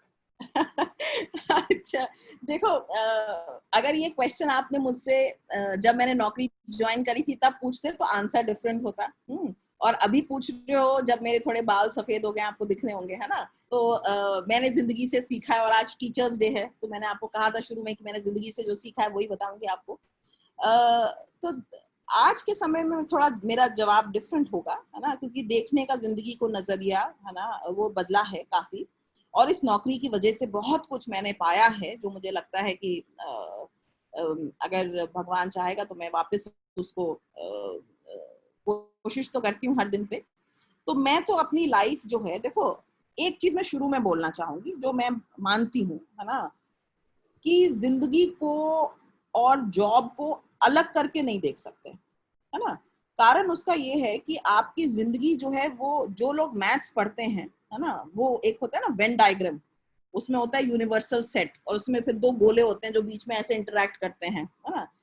तो जो यूनिवर्सल सेट है वो जिंदगी है, वो बड़ा है ना। नौकरी से हम लोग नौकरी करते हैं, जैसे मैंने 24.5 साल में नौकरी ज्वाइन करी, ठीक है, और अभी मैं अपने 4 दशक में आ गई, है ना, अपने 21 साल हो गए मुझे नौकरी में, ठीक है। तो 60 साल में आदमी रिटायर हो जाता है इस जॉब से, ठीक है। अभी तक तो 60 साल ही है। मेरी जिंदगी अगर खुदा चाहेगा तो उसके बाद भी रहेगी, हाँ। तो मेरा कैनवस क्या है जिंदगी का, नौकरी जो है 30-35 साल का आपको एक एक्सपीरियंस है ना, ठीक है। और मैं तो ये भी मानती हूँ कि ये जो यूपीएससी जिसे हम कहते हैं वो मुझे नौकरी नहीं लगती, वो तो मुझे अपनी सांस लेने जैसा ही लगता है एकदम, है ना, क्योंकि मुझे पसंद है ना। तो मुझे वो काम काम नहीं लगता, एफर्ट नहीं लगती, है ना। मुझे ऐसा लगता है जैसे मैं सांस ले रही हूँ, मुझे पता भी नहीं चलता, तो वो मैं काम कर रही हूँ मुझे पता भी नहीं चलता, मुझे मजा आता है ना। शायद मेरा एप्टीट्यूड है। तो मैं यहाँ पर ये भी कहना चाहूंगी कि जब आप यूपीएससी चूज कर रहे हो तो जो ग्लैमर आपको दिखाया जाता है, जिस तरह से वो ट्रेंड्स की अपन ने बात करी थी सब्जेक्ट में, जिस तरह से आपको ग्लैमर दिखाया जाता है उसकी वजह से मत चूज करें, या किसी कोई कह देता है आपको और आपका मन नहीं, आप आर्टिस्ट बनना चाहते हो, है ना, और आपको यूपीएससी में बना देता, आप खुश नहीं रहेंगे। तो सबसे पहले जो है आप अपने दिल से पूछो कि आप क्या करना चाहते हो, क्या आप पब्लिक में खुश रहते हो, क्या आपको पब्लिक डीलिंग में मजा आता है। क्योंकि ये नौकरी जो है, सिविल सर्वेंट हम हैं और सिविल सोसाइटी से हम निकले हैं और सिविल सोसाइटी के लिए हम बने हैं, है ना। तो ये हम जब तक उनकी समस्याएं हैं, हमारा जॉब है, तो हमारा काम क्या है कि उनकी समस्याओं को सॉल्व करना, ठीक है। तो मेरा दिन जो था वो 21 साल पहले बहुत डिफरेंट होता था, मैं फील्ड में थी, है ना, तो दिन का कोई समय नहीं होता था, 24/7 365 डेज होता था। मैं एसडीओ थी, है ना, कभी भी कोई हादसा हो जाए तो आपको जाना पड़ जाता था। संडे बैठे हो, आपको कार का एक्सीडेंट हो गया तो धरना हाय हाय हो जाता था कि जब तक एसडीओ नहीं आएगा तब तक स्पीड ब्रेकर नहीं बनेगा यहाँ पर, तब तक हम यहाँ से उठेंगे नहीं धरने पे, है ना। और रात के 12 भी बज सकते थे, सुबह 6 बजे भी हो सकता था, है ना। आग लग सकती थी कहीं पर, कोई हादसा हो सकता था, है ना। 4 से लोग ज्यादा मर गए तो आपको जाना पड़ता था सीन पे, है ना। कोई अतिक्रमण हो जाए, कोई विस्फोट हो जाए, कुछ भी हो जाए, एनीथिंग, क्राइसिस मैनेजमेंट, है ना। फील्ड में आप जब थे, आप जैसे कलेक्टर बने, मैं 4 जिलों में कलेक्टर रही, अलग अलग जिलों में, है ना। तो वहां मैंने देखा बहुत सारी चीजें होती थी, है ना। एक ही दिन में 3 अलग अलग घटनाक्रम हो गए मेरे फेयरवेल वाले दिन एक जिले में, और मुझे अपना फेयरवेल छोड़ के जो है वो पूरे रात भर ट्रैवल करना पड़ा, है ना। और एक तहसील से दूसरी तहसील, जिसमें ऑलमोस्ट 5-6 घंटे की दूरी थी, है ना। और सुबह तक मैं वापस घर आई, क्योंकि वो अगर मैंने रात भर में नहीं संभाला होता तो दिन भर में उसमें आग लग जाती। तो इस तरह के हादसे होते हैं, पर वो समय एक अलग था। मैं एक दिन सुबह बूंदी में थी, तो मैं सुबह ऐसे 5:30-6 बजे उठ के चाय पी रही थी कि चलो यार, बहुत दिनों बाद आज रिलैक्स दिन मिला है, तो आराम से मैं करती हूँ। तो एकदम से खबर आई कि वो जो है कुछ कम्युनल हो गई है केशवराय पाटन में, और वहां पर कुछ लोगों ने, कुछ एक्स कम्युनिटी के लोगों ने कुछ वाई कम्युनिटी के लोगों की 5 दुकानें जला दिया, आग लग गई है पूरी उसमें, है ना।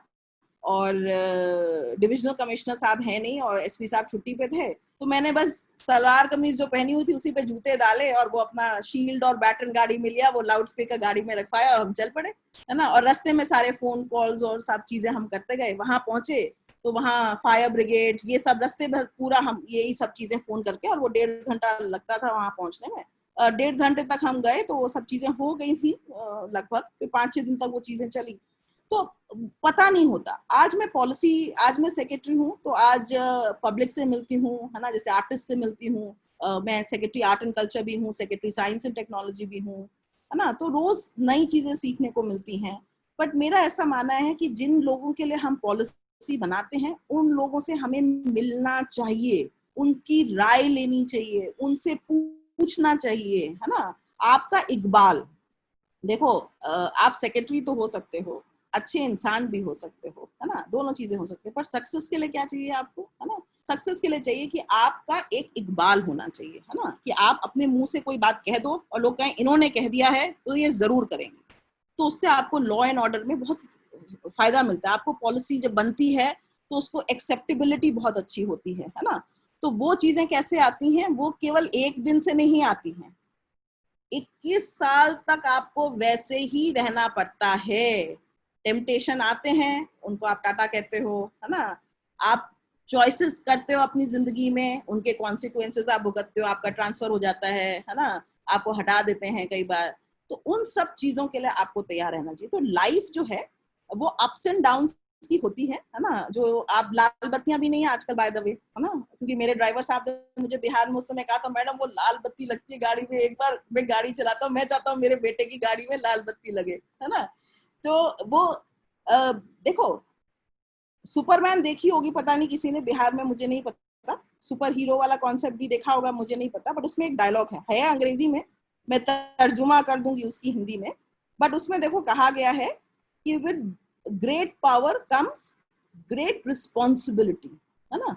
मतलब जब आप ओहदे में ऊपर होते हो या जिंदगी में उम्र में बढ़ते हो, है ना, तो आपके कंधों पे जिम्मेदारी आती है ना। तो गांव में या घरों में जो बेटा या जो बेटी सबसे ज्यादा अपने घरों में काम करता है, अपने माता पिता का हाथ बढ़ाता है, या स्कूल में जो बच्चा अपने टीचर्स का हेल्प करता है, वो सबसे ज्यादा पावरफुल हो जाता है ना, वो मॉनिटर बन जाता है ना। घर में पेरेंट्स उसकी हमेशा सलाह लेते हैं कि भाई राजू से पूछ लो, है ना, या बबीता से पूछ लो, है ना, बिना पूछे उसके कोई काम नहीं करते। उसका क्या मतलब है, नौकरी में भी वही है ना, जो सबसे ज्यादा जिम्मेदारी लेगा बिना किसी इच्छा के, है ना, कि इसका फल क्या होगा, फल तो ऊपर वाला देने वाला जब उसकी इच्छा होगी तब वो दे देगा, है ना।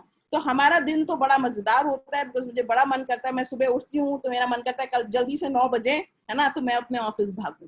तो जिंदगी में वही नौकरी लेनी चाहिए या वही काम पकड़ना चाहिए जिसमें आपको रोज दफ्तर जाने का मन करे और खुशी खुशी जाने का मन करे, और आप ललायित रहो उसको जाके उस चीज को काम करने के लिए। तो हमारा दिन बड़ा मजेदार होता है, बिकॉज बहुत सारे नए नए तरह के लोगों को मिलने का मौका मिलता है ना। किसी भी डिपार्टमेंट में आप हो, है ना, चाहे डिपार्टमेंट लोगों की नजर में अच्छा हो या लोगों की नजर में बुरा हो, है ना, आपकी जिंदगी में बहुत सारी चीजें वो आपको देके जाता है, बिकॉज आप बहुत अलग अलग किस्म के लोगों से मिलते हो जिनका उस विभाग से संबंध होता है, जिनसे आप बहुत कुछ सीखते हो जिंदगी में, है ना। साइंस में मैं हूँ तो मैं साइंटिस्ट को मिलती हूँ, डॉक्टर्स आते हैं, इंजीनियर्स आते हैं, यूनिवर्सिटीज के लोग आते हैं। आर्ट्स में मैं हूँ तो गरीब से लेके अमीर तक कलाकार आते हैं। बॉलीवुड के, एक दिन बॉलीवुड के कलाकार से मिलती हूँ तो एक दिन गांव में वो लंगा मंगनियार आ जाता है, एक दिन गुलाबो जी आ जाती है मिलने के लिए, है ना। तो विविधता रहती है बहुत, तो आप बोर नहीं होते कभी भी, है ना, और उनसे आप नई नई चीजें सीखते हो, तो आपको बहुत मजा आता है। आपका वो केवल कंप्यूटर वाला जॉब नहीं है प्राइवेट सेक्टर में कि वही करे जा रहे हो, आप वो भी करते हो, उसके अलावा और चीजें भी करते हो। तो बहुत मजेदार है ना। तो उसको जॉब के कंटेंट से हमारे काम को तोला जाए, ये मेरा बहुत आग्रह है लोगों से। क्योंकि जो मैं देखती हूँ ना नेट पे कि आईएएस ऑफिसर की सैलरी कितनी होती है, अभी वही कटौती है। अभी हमारी सरकार ने अनाउंस किया कि 2 दिन का हम लोग कोविड के टाइम में अपनी सैलरी से कटौती करेंगे। तो वो ग्लैमर को मत देखो, क्योंकि ग्लैमर तो जो है ना वो बड़ा फीकी चीज होती है, बट जो कंटेंट आता है ना उससे आप जो निखर जाते हो। मैं 20 साल पहले जो लड़की थी वो मैं आज नहीं हूँ, और वो केवल इस जॉब का बहुत बड़ा कंट्रीब्यूशन है जिसको मैं कभी भुला नहीं सकती, जो उसने मुझे डेवलप करने में, मुझे बनाने में जो है बिना जाने, होता है ना, अदृश्य रूप से वो मेरे ऊपर काम कर रहा था जिस तरह से मैं अपने जॉब में काम कर रही थी। तो अगर वो चीज आपको अट्रैक्ट करती है ना, कि आप निखर सकते हो, अगर आप गांव से आए हो और आपको लगता है कि आपका चक्षु कैनवस इतना बड़ा होगा जो आपने गांव में नहीं देखा था कभी, तो उस वजह से इस जॉब में आओ, है ना। पैसा तो आई एम श्योर आप बाहर प्राइवेट सेक्टर में जाओगे तो हमसे बहुत ज्यादा कमा लोगे। मैं तो अभी तक घर नहीं बना पाई हूँ, बट मेरे प्राइवेट सेक्टर में जो दोस्त हैं वो 2 साल की नौकरी में बहुत आलीशान घर बना लेते हैं, है ना। तो अगर वो देख के आना चाह रहे हो तो वो सही रीजन नहीं होगा। अगर आप कैनवस को देख के आना चाह रहे हो तो इससे ज्यादा खूबसूरत काम करने का प्लेटफॉर्म जो है वो शायद आपको कहीं नहीं मिलेगा। Right ma'am. So ma'am, now that you're the secretary of art and culture and आप science and technology की भी secretary हैं, तो I think sir was mentioning that you are passionate about art, but coming from a humanities background, ये शरण्य ने chat box में भी पूछा है कि आप humanities background की हैं, तो आपको science and technology department handle करने में कोई difficulty होती है क्या? Oh, Sharanya, that's a very good question, but इसका मैं आज जवाब देना चाहती हूँ। मुझे बड़ा मजा आता है जब ये लोग ये क्वेश्चन पूछते हैं, क्योंकि मुझे एकदम मौका मिल जाता है बताने का कि एडमिनिस्ट्रेटर का काम क्या होता है। और तो मैं थोड़ा सा इसमें समय लेके आपको बताती हूँ, बिकॉज ये मेरा बहुत फेवरेट क्वेश्चन है। जब मैंने ज्वाइन किया था साइंस में as secretary science and technology, तो उसको ऐसे ही डिपार्टमेंट मानते थे, है ना। कोविड से पहले ज्वाइन किया था मैंने जुलाई 2019 में, 1 साल से ज्यादा हो गया मुझे। तो उसको माना जाता था क्या है, साइंस एंड टेक्नोलॉजी ऐसी सा डिपार्टमेंट है ना। तो मैं बहुत खुश हो गई कि मैंने कहा वाह, साइंस एंड टेक्नोलॉजी, क्योंकि मैंने कभी किया ही नहीं था। कुछ डिपार्टमेंट्स ऐसे होते हैं जो आपको, देखो एग्रीकल्चर, आप डिस्ट्रिक्ट कलेक्टर रहते हो, एग्रीकल्चर बहुत देखने को मिलता है, आपकी बहुत मीटिंग्स होती हैं, है ना। मेडिकल एंड हेल्थ, पूरे समय आप डिस्ट्रिक्ट कलेक्टर में 9 साल की नौकरी में, आप 7 से 9 साल की नौकरी में आप डिस्ट्रिक्ट कलेक्टर बन जाते हो। अलग अलग स्टेट्स में अलग अलग सिस्टम है, कहीं डिप्टी कमिश्नर कहते हैं, कहीं कलेक्टर कहते हैं, कहीं डिस्ट्रिक्ट मैजिस्ट्रेट कहते हैं, जो भी हो। तो आप ये सारे डिपार्टमेंट्स देखते हो वहां पर, एग्रीकल्चर, एडुकेशन, हेल्थ, समाज कल्याण, है ना, माइनॉरिटी, जो बोलो, आईटी, सब देखते हो। बट साइंस एंड टेक्नोलॉजी बड़ा स्पेशलाइज्ड डिपार्टमेंट है ना। कम देखने को मौका मिलता है। जैसे कॉमर्स और इंडस्ट्री जो है वो, मैं भारत सरकार गई तो मैं ministry of commerce and industry में थी, टेक्सटाइल्स में। तो हमारे कई राज्य हैं जिसमें टेक्सटाइल का मंत्रालय नहीं है ना, क्योंकि टेक्सटाइल होता नहीं वहां पर। तो इस तरह की बहुत सारी चीजें जो है आपको अलग अलग देखने को मिलती हैं। तो जब मैंने ज्वाइन किया साइंस एंड टेक्नोलॉजी का, तो मैं तो बहुत खुश हो गई, बिकॉज मैंने कह रखा था कि एक बार मुझे मौका मिल जाए साइंस एंड टेक्नोलॉजी में, कि मुझे मजा आएगा उसमें। तो जब मुझे वो डिपार्टमेंट मिला, तो सब लोग, मुझसे ज्यादा और लोग परेशान थे, मैं बहुत खुश थी। लोग कहते हाय मैडम, ये क्या डिपार्टमेंट दे दी। मैंने कहा नहीं। फिर 1 महीने बाद जो है मुझे बोला गया कि विमेन एंड चाइल्ड डिपार्टमेंट दे देते हैं आपको। तो मैंने कहा नहीं, मैं विमेन हूँ इसलिए मुझे विमेन एंड चाइल्ड दिया जाएगा, करता ही नहीं लूंगी। है ना, मैं साइंस एंड टेक्नोलॉजी करूंगी। बिकॉज कुछ डिपार्टमेंट्स, देखो समाज के परसेप्शन में विमेन एंड चाइल्ड विमेन को करना चाहिए, है ना, और साइंस एंड टेक्नोलॉजी आईआईटी के किसी आदमी को करना चाहिए। मेरे से पहले बहुत आईआईटी के लोग रहे, सॉरी टू से, बट मुझे जो प्लेटफॉर्म मिला वो एकदम कोरा कैनवस था। मुझे बहुत मजा आया काम करने में, और आज बहुत हमारे डिपार्टमेंट की बहुत पहचान है राजस्थान में। इनफैक्ट राजस्थान में क्यों, गवर्नमेंट ऑफ इंडिया में भी ठीक ठाक पहचान है हमारे डिपार्टमेंट की, हमारे स्टेट की, डीएसटी की। तो लोगों ने मुझसे यही प्रश्न पूछा कि मैडम आपका एजुकेशनल बैकग्राउंड क्या है। वाइस चांसलर्स आते थे बड़े बड़े इंजीनियरिंग यूनिवर्सिटीज के। तो मैंने कहा सर मैं तो ह्यूमैनिटीज बैकग्राउंड से हूँ। अच्छा, तुमको लगता था अरे ये बन गई है हमारी सेक्रेटरी साइंस एंड टेक्नोलॉजी। तो मैंने कहा कि सर मेरा काम, अगर मैं फिजिक्स भी पढ़ी होती तो मैं बायो नहीं जानती, अगर मैं मैथ्स पढ़ी होती तो मैं केमिस्ट्री नहीं जानती। तो आपको एक विधा में पढ़ा हुआ बंदे से क्या मदद मिलती है ना, नहीं मिलती है। मैंने कहा मेरा काम सर पॉलिसी बनाने का है, जिसमें मैं निपुण हूँ, है ना, और मैं आप लोग, मेरा काम साइंस करना नहीं है, साइंस आपका करना है, उस चीज को फैसिलिटेट करना पॉलिसी बना के, है ना, ताकि आप आसानी से वो जो काम कर रहे हो उसमें आपको बाधाएं नहीं आए, वो काम मेरा है ना। और मैंने कहा ये काम तो मैं करूंगी, और जो मुझे साइंस का नहीं आता वो मैं आपसे सीख लूंगी। आपसे, आपके काम करते करते मुझे ज्ञान प्राप्त हो जाएगा, क्योंकि मैं ओपन हूँ लर्न करने के लिए। और 10th तक बेसिक साइंस पढ़ी है ना। और रिसर्चर तो हम में से कोई भी नहीं होता। अब कोई रिसर्चर को तो सेक्रेटरी लगाते नहीं हो, क्योंकि एडमिनिस्ट्रेटर का जॉब क्या है, एडमिनिस्ट्रेटर का जॉब है कनेक्ट करना डॉट्स को। और साइंस का काम क्या है, साइंटिस्ट क्या है, साइलो में काम करते हैं, उनको बाहर की दुनिया में क्या हो रहा है नहीं पता, और दुनिया को ये नहीं पता कि साइंस क्या कर रहा है। मेरा काम है सेक्रेटरी क्या है, जो साइलो में साइंटिस्ट काम कर रहा है, जिस समाज के लिए काम कर रहा है, उन दोनों को साथ लाना। और साथ कैसे लाना, साइंस का प्रचार प्रसार करके। और कैसे करके कि अगर वो हाइड्रोक्लोरोक्विनीन की बात कर रहे हैं तो मुझे उसको सरल भाषा में पब्लिक को समझाना पड़ेगा कि भाई ये दवाई ऐसी दवाई होती है जो ये करती है, ठीक है। तो मेरा काम क्या है एज ए पॉलिसी मेकर, उस कड़ी को जोड़ना, है ना। तो वही मैंने काम पूरे 1 साल में किया, साइंस का प्रचार प्रसार। अच्छा, जो लोगों को पता नहीं था साइंस डिपार्टमेंट क्या है, मैंने उनकी वर्कशॉप करी। जैसे हमारे जर्नलिस्ट साइंस कम्युनिकेशन की वर्कशॉप करी, तो वो मेरे डिपार्टमेंट में इंटरेस्टेड हो गए, मेरे डिपार्टमेंट के बारे में लिखने लग गए। तो जो मैंने आपको बात बोली थी हार्ड वर्क के साथ स्ट्रेटेजिक वर्क, क्योंकि मेरा फेवरेट साइंटिस्ट कौन है, साइंटिस्ट और फिलोसफर कौन है, वो है एरिस्टोटल। एरिस्टोटल क्यों है? क्योंकि उन्होंने यूरेका किया था, और यूरेका के साथ उन्होंने कौन सा सिद्धांत दिया था? सिद्धांत लीवर का सिद्धांत दिया था, जिसमें क्या कहा जाता है कि आप मुझे एक लंबा लीवर दे दें और एक सही नाप का फलक्रम दे दें, है ना, तो फिर आप देखो मैं किस तरह से जो है उस छोटे से लीवर के साथ मैं पूरी दुनिया घुमा दूंगा, है ना। तो अंग्रेजी में इसका तर्जुमा कुछ इस तरह से है कि give me a lever long enough and a fulcrum of the right size and I will move the अर्थ।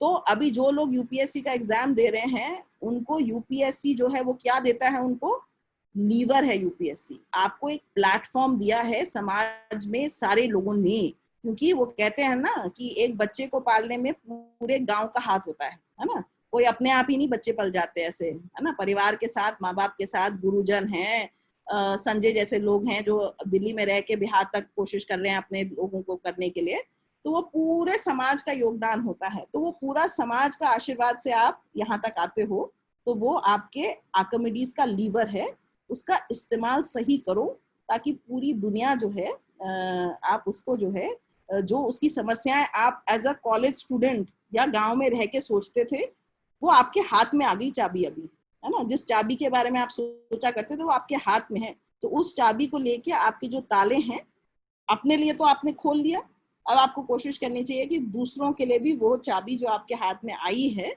उस चाबी को लेके दूसरों के लिए भी वो ताले आप खोलें और जिंदगी लोगों के लिए भी आसान करें।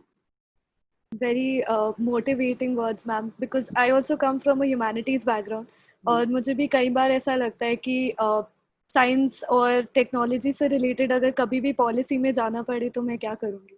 देखो एक चीज मैं ऋतिका और कहना चाह रही हूँ, किसी ने बहुत अच्छा कहा है और मेरी माँ हमेशा ये कहती थी, है ना, क्योंकि एक वो होता है ना स्थिर प्रज्ञ का सिद्धांत, कभी भी ज्ञान का गुरूर मत करना, है ना, कि आपको किसी भी चीज का ज्ञान है, क्योंकि भगवान 1 मिनट में कुछ करेगा और सारी याददाश्त चली जाएगी, है ना। या आप उस ज्ञान को इस्तेमाल, तो ज्ञान का उपयोग होना चाहिए पर ज्ञान पे गुरूर नहीं होना चाहिए। तो अगर साइंटिस्ट कहता है कि मुझे सब कुछ आता है, तो ये जमाना वो नहीं है। देखो कोविड ने हमें एक चीज सिखाई है कि मल्टी डिसिप्लिनरी टीम्स जो हैं, मतलब अलग अलग विधा के लोग जो हैं, हम क्या है, हमारा काम क्या है, हर व्यक्ति का संसार में काम क्या है, हर व्यक्ति का काम है किसी प्रॉब्लम, किसी समस्या को सॉल्व करना, है ना।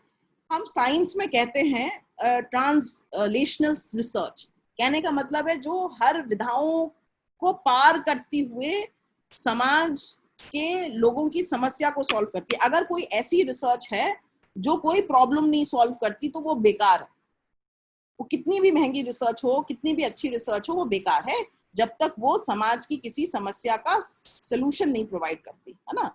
तो इसलिए ये बहुत जरूरी है कि हमें ये नहीं, और देखो जो डिसिप्लिन है, ईश्वर ने केवल एक नेचर बनाया था ना, प्रकृति का निर्माण किया था, उसमें शक्ति और प्रकृति दो चीजें हैं, है ना।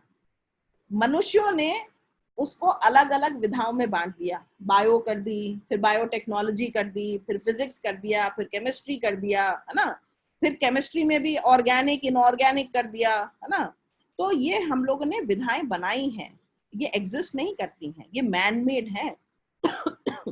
तो इसलिए हमें ये ध्यान रखना है कि कोई भी चीज लर्न कर सकता है, और पॉलिसी मेकर का काम साइंस जानना, बिजनेस करना, है ना, कॉमर्स करना या आर्ट करना नहीं है। मेरा काम आर्ट करना नहीं है।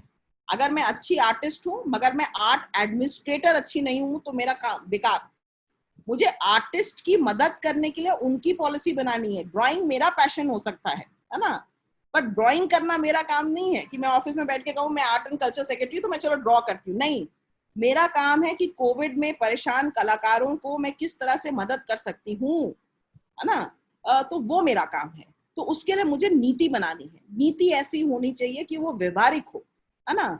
अगर हम उनको देना चाहें तो शॉर्ट टर्म, लॉन्ग टर्म, उसमें वो स्टेबल रह सके नीति, ये मेरा काम है ना। कला में रुचि एक अलग चीज है और कला का एडमिनिस्ट्रेशन करना वो एक अलग चीज है ना। उसी तरह से साइंस जानना और साइंस का एडमिनिस्ट्रेशन करना, वो दोनों एक अलग चीजें हैं। तो आपने विधा कोई भी करी हो, तभी तो ये यूपीएससी खूबसूरत है कि इसमें एक एग्रीकल्चर का बंदा हेल्थ सेक्रेटरी बनता है ना। तो स्पेशलाइजेशन अपनी जगह है, बट जनरलाइजेशन वो भी बहुत जरूरी है इसमें। इनफैक्ट आजकल किताबें लिखी जा रही हैं इस बात पे कि there is depth of expertise and range of knowledge is more important. Right ma'am. Ma'am one question Sanjay sir की साइड से, आपने मानसरोवर यात्रा का पार्ट लिया था या आपने ऑर्गेनाइज करी थी, तो उसका आपका एक्सपीरियंस कैसा था और आपने कैसे डिसाइड करा और आपके क्या चैलेंजेस थे? अच्छा, तो ये आपने एक प्रश्न पूछा था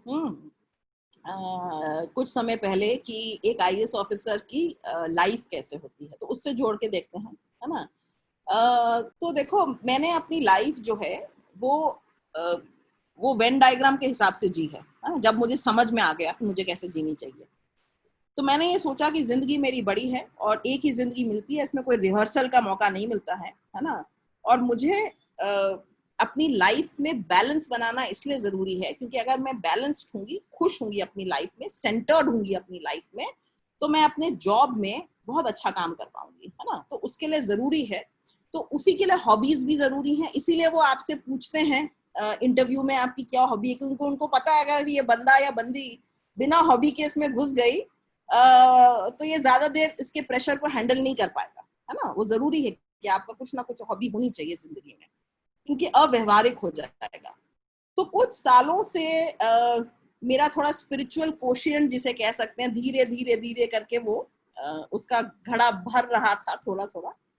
हालांकि अभी तो बहुत नीचे वाले लेवल पे ही है, पर मुझे ऐसा कुछ शौक मिला कि मैंने पहले अमरनाथ यात्रा करी 2015 में, और इस तरह से फिर 2018 में मेरे को उज्जैन जाने का मौका। शिव जी मेरे बहुत फेवरेट, महादेव मेरे बहुत फेवरेट, पता नहीं मुझे अपने दोस्त जैसे ही लगते हैं। तो मैं कभी मुश्किल में हुई तो उन्होंने बहुत मेरी मदद करी है अदृश्य होके। मुझे बहुत फियरलेस जीने का हौसला उन्होंने हमेशा दिया है। बहुत जिंदगी में मेरे अप्स एंड डाउन्स रहे हैं, इसमें कोई दो राय नहीं है, बट मैंने हौसला कभी नहीं हारा, बिकॉज मैंने शिव जी का दामन हमेशा पकड़ा रहा। तो मुझे ऐसा लगा, एक टाइम मेरे जीवन में आया जब अपने आप ही मेरे बस ख्याल आ गया कि मुझे कैलाश मानसरोवर जरूर जाना चाहिए, है ना। तो पिछले साल देखो, भारत सरकार आपको आपके स्पोर्ट्स को डेवलप करने की, आपको हॉबीज डेवलप करने के लिए, आपका एकेडमिक कैलिबर डेवलप करने के लिए बहुत अपॉर्चुनिटीज देती है ना। तो government of India Kailash Mansarovar का ट्रैक करती है, ट्रैक कम पिलग्रिमेज जिसे कहते हैं, हर साल होता है। तो पिछले साल भी आवेदन निकले थे उसके, तो उसमें वो लाइजन ऑफिसर्स बनाते हैं, मतलब जो सरकार के लोग होते हैं, जो deputy secretary and above rank के होते हैं, उनकी अगर फिजिकल फिटनेस ठीक हो, है ना, तो उनके 2 टेस्ट होते हैं। एक heart and lung institute Delhi में होता है, जहाँ आपकी पूरी बॉडी को हर दृष्टि से देखा जाता है कि आप सांस ले सकते हैं, आपका हार्ट ठीक है, आपको कोई और बीमारी तो नहीं है ना, आपके पल्मोनरी फंक्शन, मतलब छाती वाले सारे फंक्शंस ठीक है, बिकॉज वो बहुत ऊंचाई पे होता है जहां पर ऑक्सीजन बहुत कम होती है, और आपको बहुत एक एक दिन में 27 किलोमीटर पहाड़ों के ऊपर एकदम वर्टिकल 90 डिग्री पे चढ़ना होता है ऑलमोस्ट, और फिर एकदम नीचे उतर के फिर वापस चढ़ना होता है, ऐसे मतलब ऐसे 27 किलोमीटर, एक एक कभी 14 कभी 27, और डिफिकल्ट टेरेन में, और बहुत सारे गर्म कपड़े पहन के, तो आप इतने भारी हो जाते हो, तो मुश्किल कठिन टेरेन है।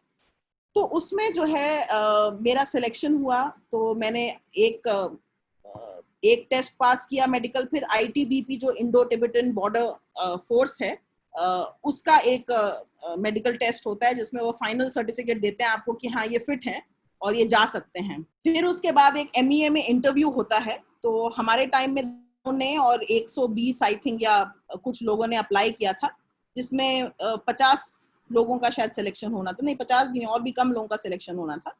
तो उसमें से मेरा भी एक सिलेक्शन हुआ कि टीम को लीड करने के लिए, जिसको एलओ कहते हैं। तो हमारे 59 कुल पैसेंजर्स थे, मतलब जो यात्रीगण थे हमारे, कैलाशी थे।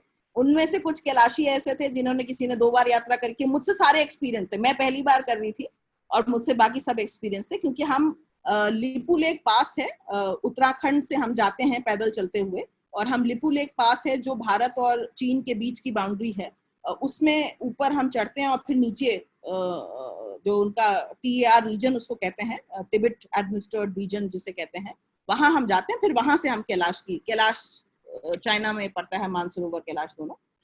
तो मेरा एक्सपीरियंस बहुत अच्छा था क्योंकि मैं कोई एथलीट नहीं हूँ, मैं कोई मैराथन रनर नहीं हूँ। मुश्किल जरूर था क्योंकि जब पहले दिन वो 27 किलोमीटर करके हम पहुंचे बुद्धि में, तो एकदम हालत ऐसे, मतलब पूरे घुटने वुटने सारे सब हालत खराब हो गई। और दूसरे 5 बजे फिर चलना था। हम रात को 2 बजे चलते हैं एकदम गुप अंधेरे में, और बहुत ठंड होती है, मतलब कई 5-5, 10-10 लेयर के कपड़े पहनने होते हैं, 2 कैप्स, 5-6 जुराबें, खूब सारा, और सांस नहीं आती है, ऑक्सीजन सिलेंडर्स कई बार लोग लेके चलते हैं। बट कई जगह मुझे ऐसा महसूस हुआ कि पता नहीं कोई अदृश्य शक्ति थी शायद, जिसकी वजह से मैंने अपनी पूरी यात्रा जो है बिना किसी खरोंच के पूरी पार कर ली। तो आई थिंक वो दृढ़ संकल्प भी होगा शायद, और भगवान की कृपा भी होगी, क्योंकि जब भगवान बुलाते हैं तभी आप जा भी सकते हो। तो बहुत अच्छा एक्सपीरियंस रहा, और बहुत खुशी है क्योंकि इस साल ये यात्रा हुई नहीं, क्योंकि मेरे एक्सपीरियंस के बाद हमने एक छोटा सा प्रोग्राम किया था लोगों को प्रेरित करने के लिए, बट अनफॉर्चुनेटली कोविड की वजह से इस बार वो यात्रा हो नहीं पाई। तो शायद उम्मीद करते हैं कि अगले साल यात्रा होगी तो बहुत पाएंगे। Okay ma'am, wonderful, sounds wonderful.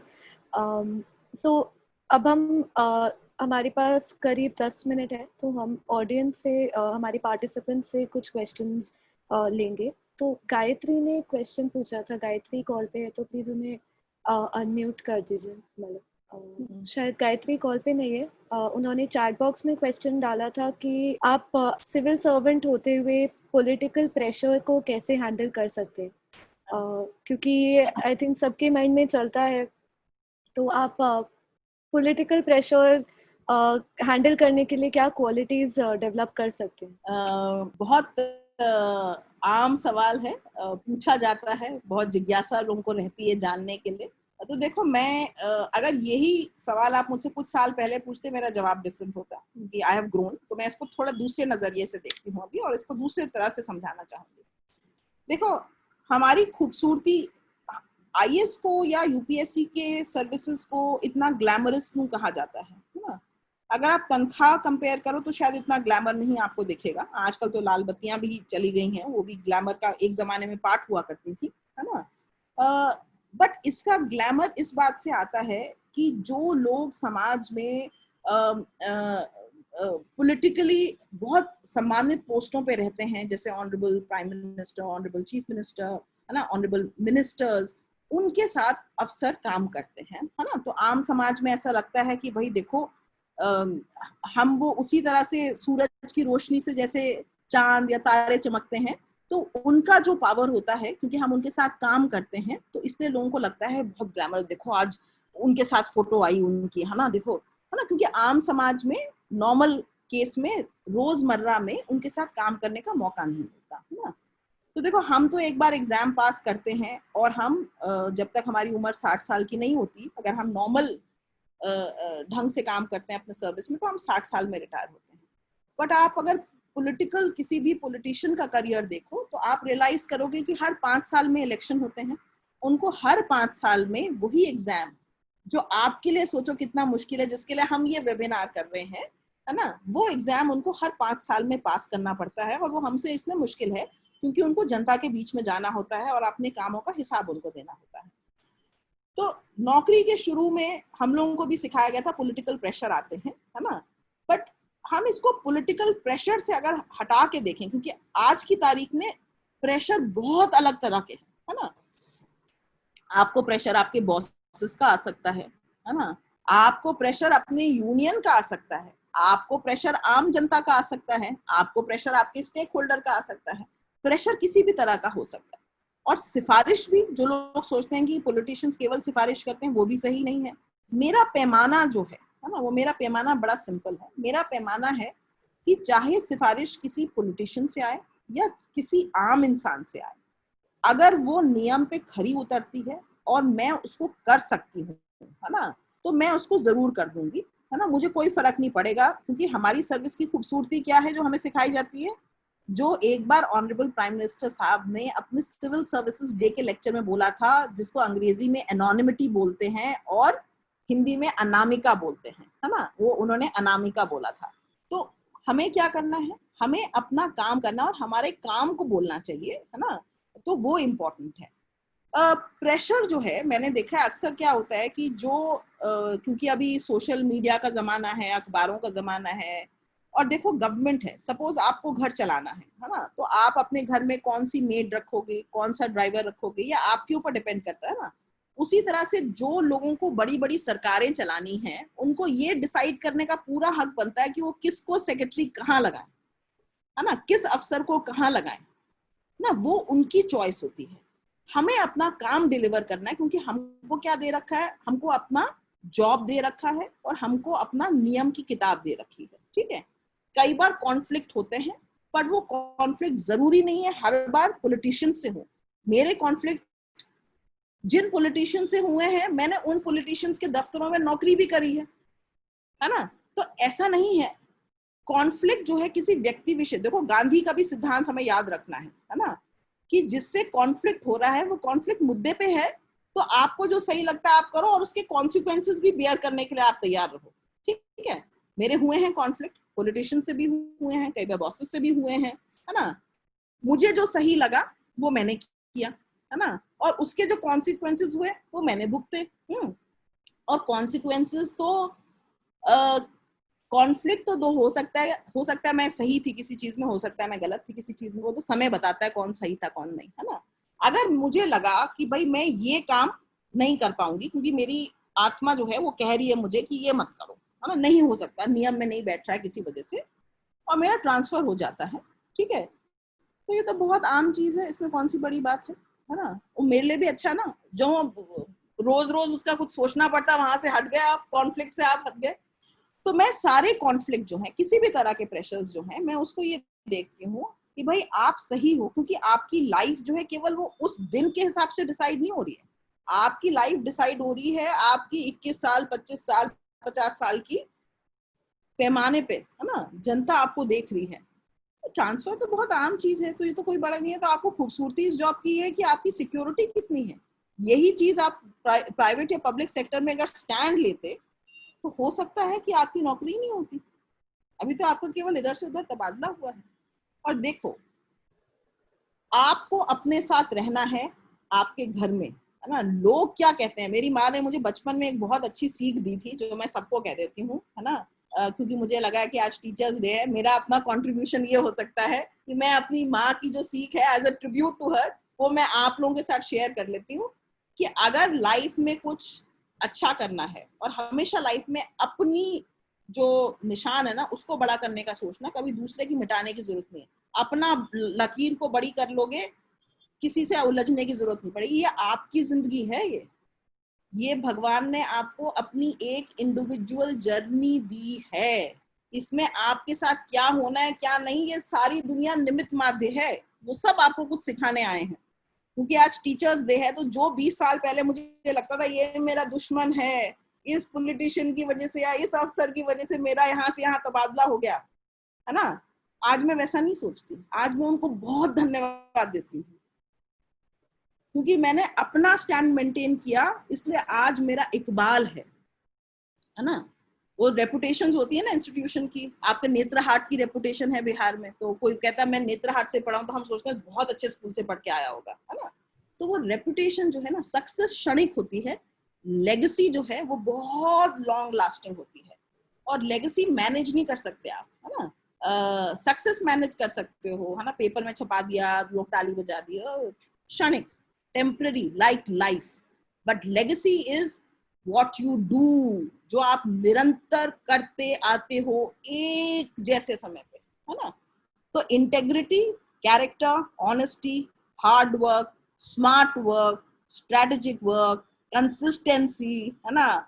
और हमेशा ये सोच के चलो भाई कि जीवन आपको बहुत कुछ दे रहा है, बहुत कुछ सिखा रहा है, आप जो दे सकते हो, है ना, उसको बांटते हुए चलो। बाकी जो आपको देना है वो ईश्वर अपने आप दे देगा, है ना। लेने की मत सोचो, देने की सोचो, है ना, और अपने आप आपको जो मिलना होगा वो आपके जो आपका होगा वो चल के आएगा। मेरा गवर्नमेंट ऑफ इंडिया में मैंने कोई अप्लाई नहीं किया, घर चल के मेरे पास प्रस्ताव आ गया, नाना करते करते भी मुझे खींच के ले गया, है ना। तो इसलिए जो है कोई कंपटीशन नहीं, कंपटीशन हमेशा जो है अपने आप से करो कि आप कल क्या थे और आज क्या हो और कल क्या बनने की क्षमता रखते हो। इसीलिए मैं हमेशा कहती हूँ, मैंने आज केवल कहा है कहाँ जाने की कुव्वत रखते हो वो ज्यादा इंपॉर्टेंट है। और हर व्यक्ति जो है अच्छी से अच्छी जगह जाने की कुव्वत रखता है, उसके अंदर है, बस उसको अपनी शक्ति को पहचानने की जरूरत है।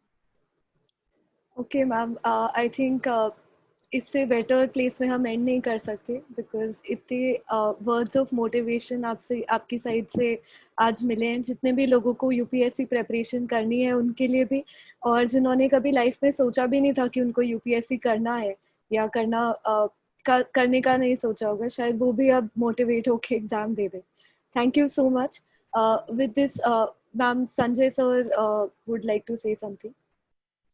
वंडरफुल, बहुत ही अच्छा रहा सेशन, और इतना खुल के बात करना, और मुझे भी बहुत कुछ पहली बार पता चला। And I always admire your thoughts, and because I keep watching your actions also, so your words and actions जो मैच करते हैं वो बड़ा ही रेयर है आज के समय में, तो वो बहुत एनर्जी देता है, बहुत ही पॉजिटिव एनर्जी देता है।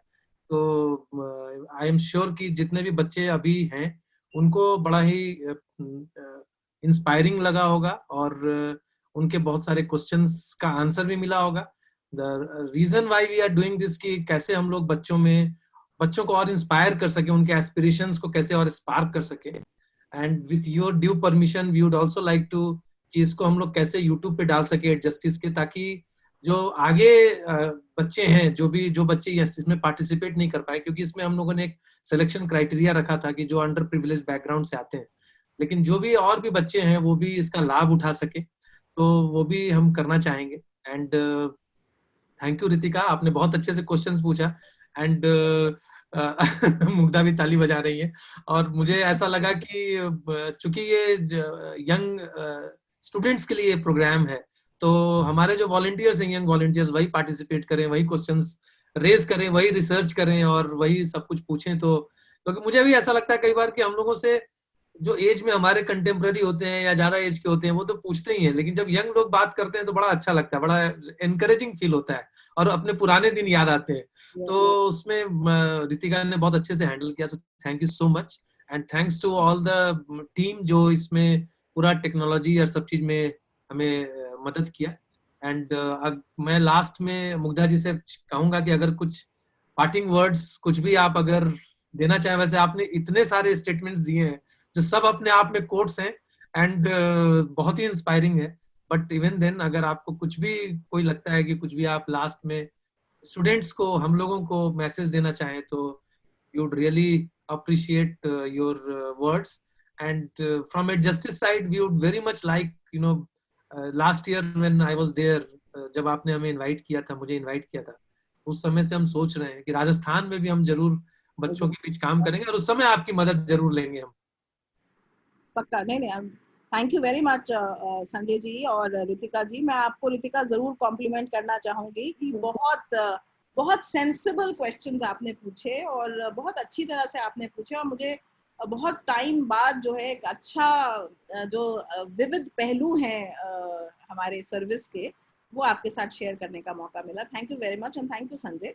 आपका स्वागत है, आप जरूर पधारें और हमें खुशी होगी क्योंकि हम बहुत सारे यूनिवर्सिटीज एंड कॉलेजेस में काम करते हैं। आई विल बी हैप्पी अगर आप उनके साथ काम करें। और ये जो है, इनफैक्ट मैं LSR के साथ भी काम करती हूँ, तो वहाँ भी मेंटरिंग करते हैं, तो मैं कोशिश करूंगी उनको भी आपके साथ जोड़ने का। जरूर LSR कुछ स्टूडेंट्स हमारे साथ कहा था हाँ, LSR की करते हैं। इनफैक्ट जो फर्स्ट वॉलंटियर्स थी वो LSR से ही थी। हाँ। तो LSR की मैं बस यही कहूंगी कि जो भी बच्चे इस साल दे रहे हैं अक्टूबर में एग्जाम या आगे देना चाह रहे हैं, उनको ऑल द बेस्ट। क्योंकि मैंने एक बार ये कहा था कि आप कहाँ से आते हो ये मायने नहीं रखता है, बट उसके साथ में एक कैवियट आपके साथ अगर मैं दे सकती हूँ, उम्र में शायद मैं आपसे बड़ी हूँ तो इसको मैं कह सकती हूँ और कहना चाहूंगी, क्योंकि आज टीचर्स डे भी है, कि जिन लोगों से आपने सीखा है ना, अगर आप गांव से आते हैं तो कोशिश हमेशा ये करिएगा, आपको उसका बखान करने की जरूरत नहीं है कि मैं छोटे शहर से हूँ या मैं बड़े शहर से हूँ, बट जहां से आप आए हैं वो अपने जहन में हमेशा रखिएगा। आप कितने भी दूर और आगे पहुंच जाएं तो वो चीज अपने जहन में जरूर रखिएगा, ताकि आपको जब उस तरह का कोई व्यक्ति आपके पास गुहार लगाने आए तो आप उसका दर्द समझ सकते हैं। जरूरी नहीं होना चाहिए कि आपकी विवाही फटी हो तभी आप दूसरे का दर्द समझें, है ना। जो एम्पैथी वो चीज है, वो सर्विस में बहुत उसकी जरूरत है। इस समाज में, इस देश में, इस पूरे संसार में कोविड ने हमें बताया है कि हमें जो है एक दूसरे के प्रति सौहार्द और एक दूसरे के प्रति जो है वो बहुत बहुत एम्पैथी रखने की जरूरत है ना। कोई भी चीज, चाहे वो जेंडर हो, चाहे वो रिलीजन हो, चाहे वो क्लास हो, चाहे वो कास्ट हो, चाहे वो कम्युनिटी हो, चाहे वो स्टेट हो, चाहे वो देश हो, चाहे कुछ भी हो, है ना, वो हमारे आड़े नहीं आना चाहिए। क्योंकि हम सबसे पहले, भगवान ने हमें इंसान बनाया, जैसे नेचर बनाया और हमने उसको फिजिक्स, केमिस्ट्री, बायो, आर्ट्स में डिवाइड कर दिया, उसी तरह से भगवान ने केवल इंसान बनाए थे। तो हम एक इंसान का एक दूसरे इंसान के साथ क्या रिश्ता होना चाहिए उसको हमेशा कायम करके रखें। तो मुझे लगता है कि हम लोग सब बहुत अच्छा इस समाज के और इस देश के निर्माण में बहुत एक मजबूत नींव का काम कर पाए, है ना। और इसी के साथ thank you very much, bye bye. Thank you, bye bye, thank you.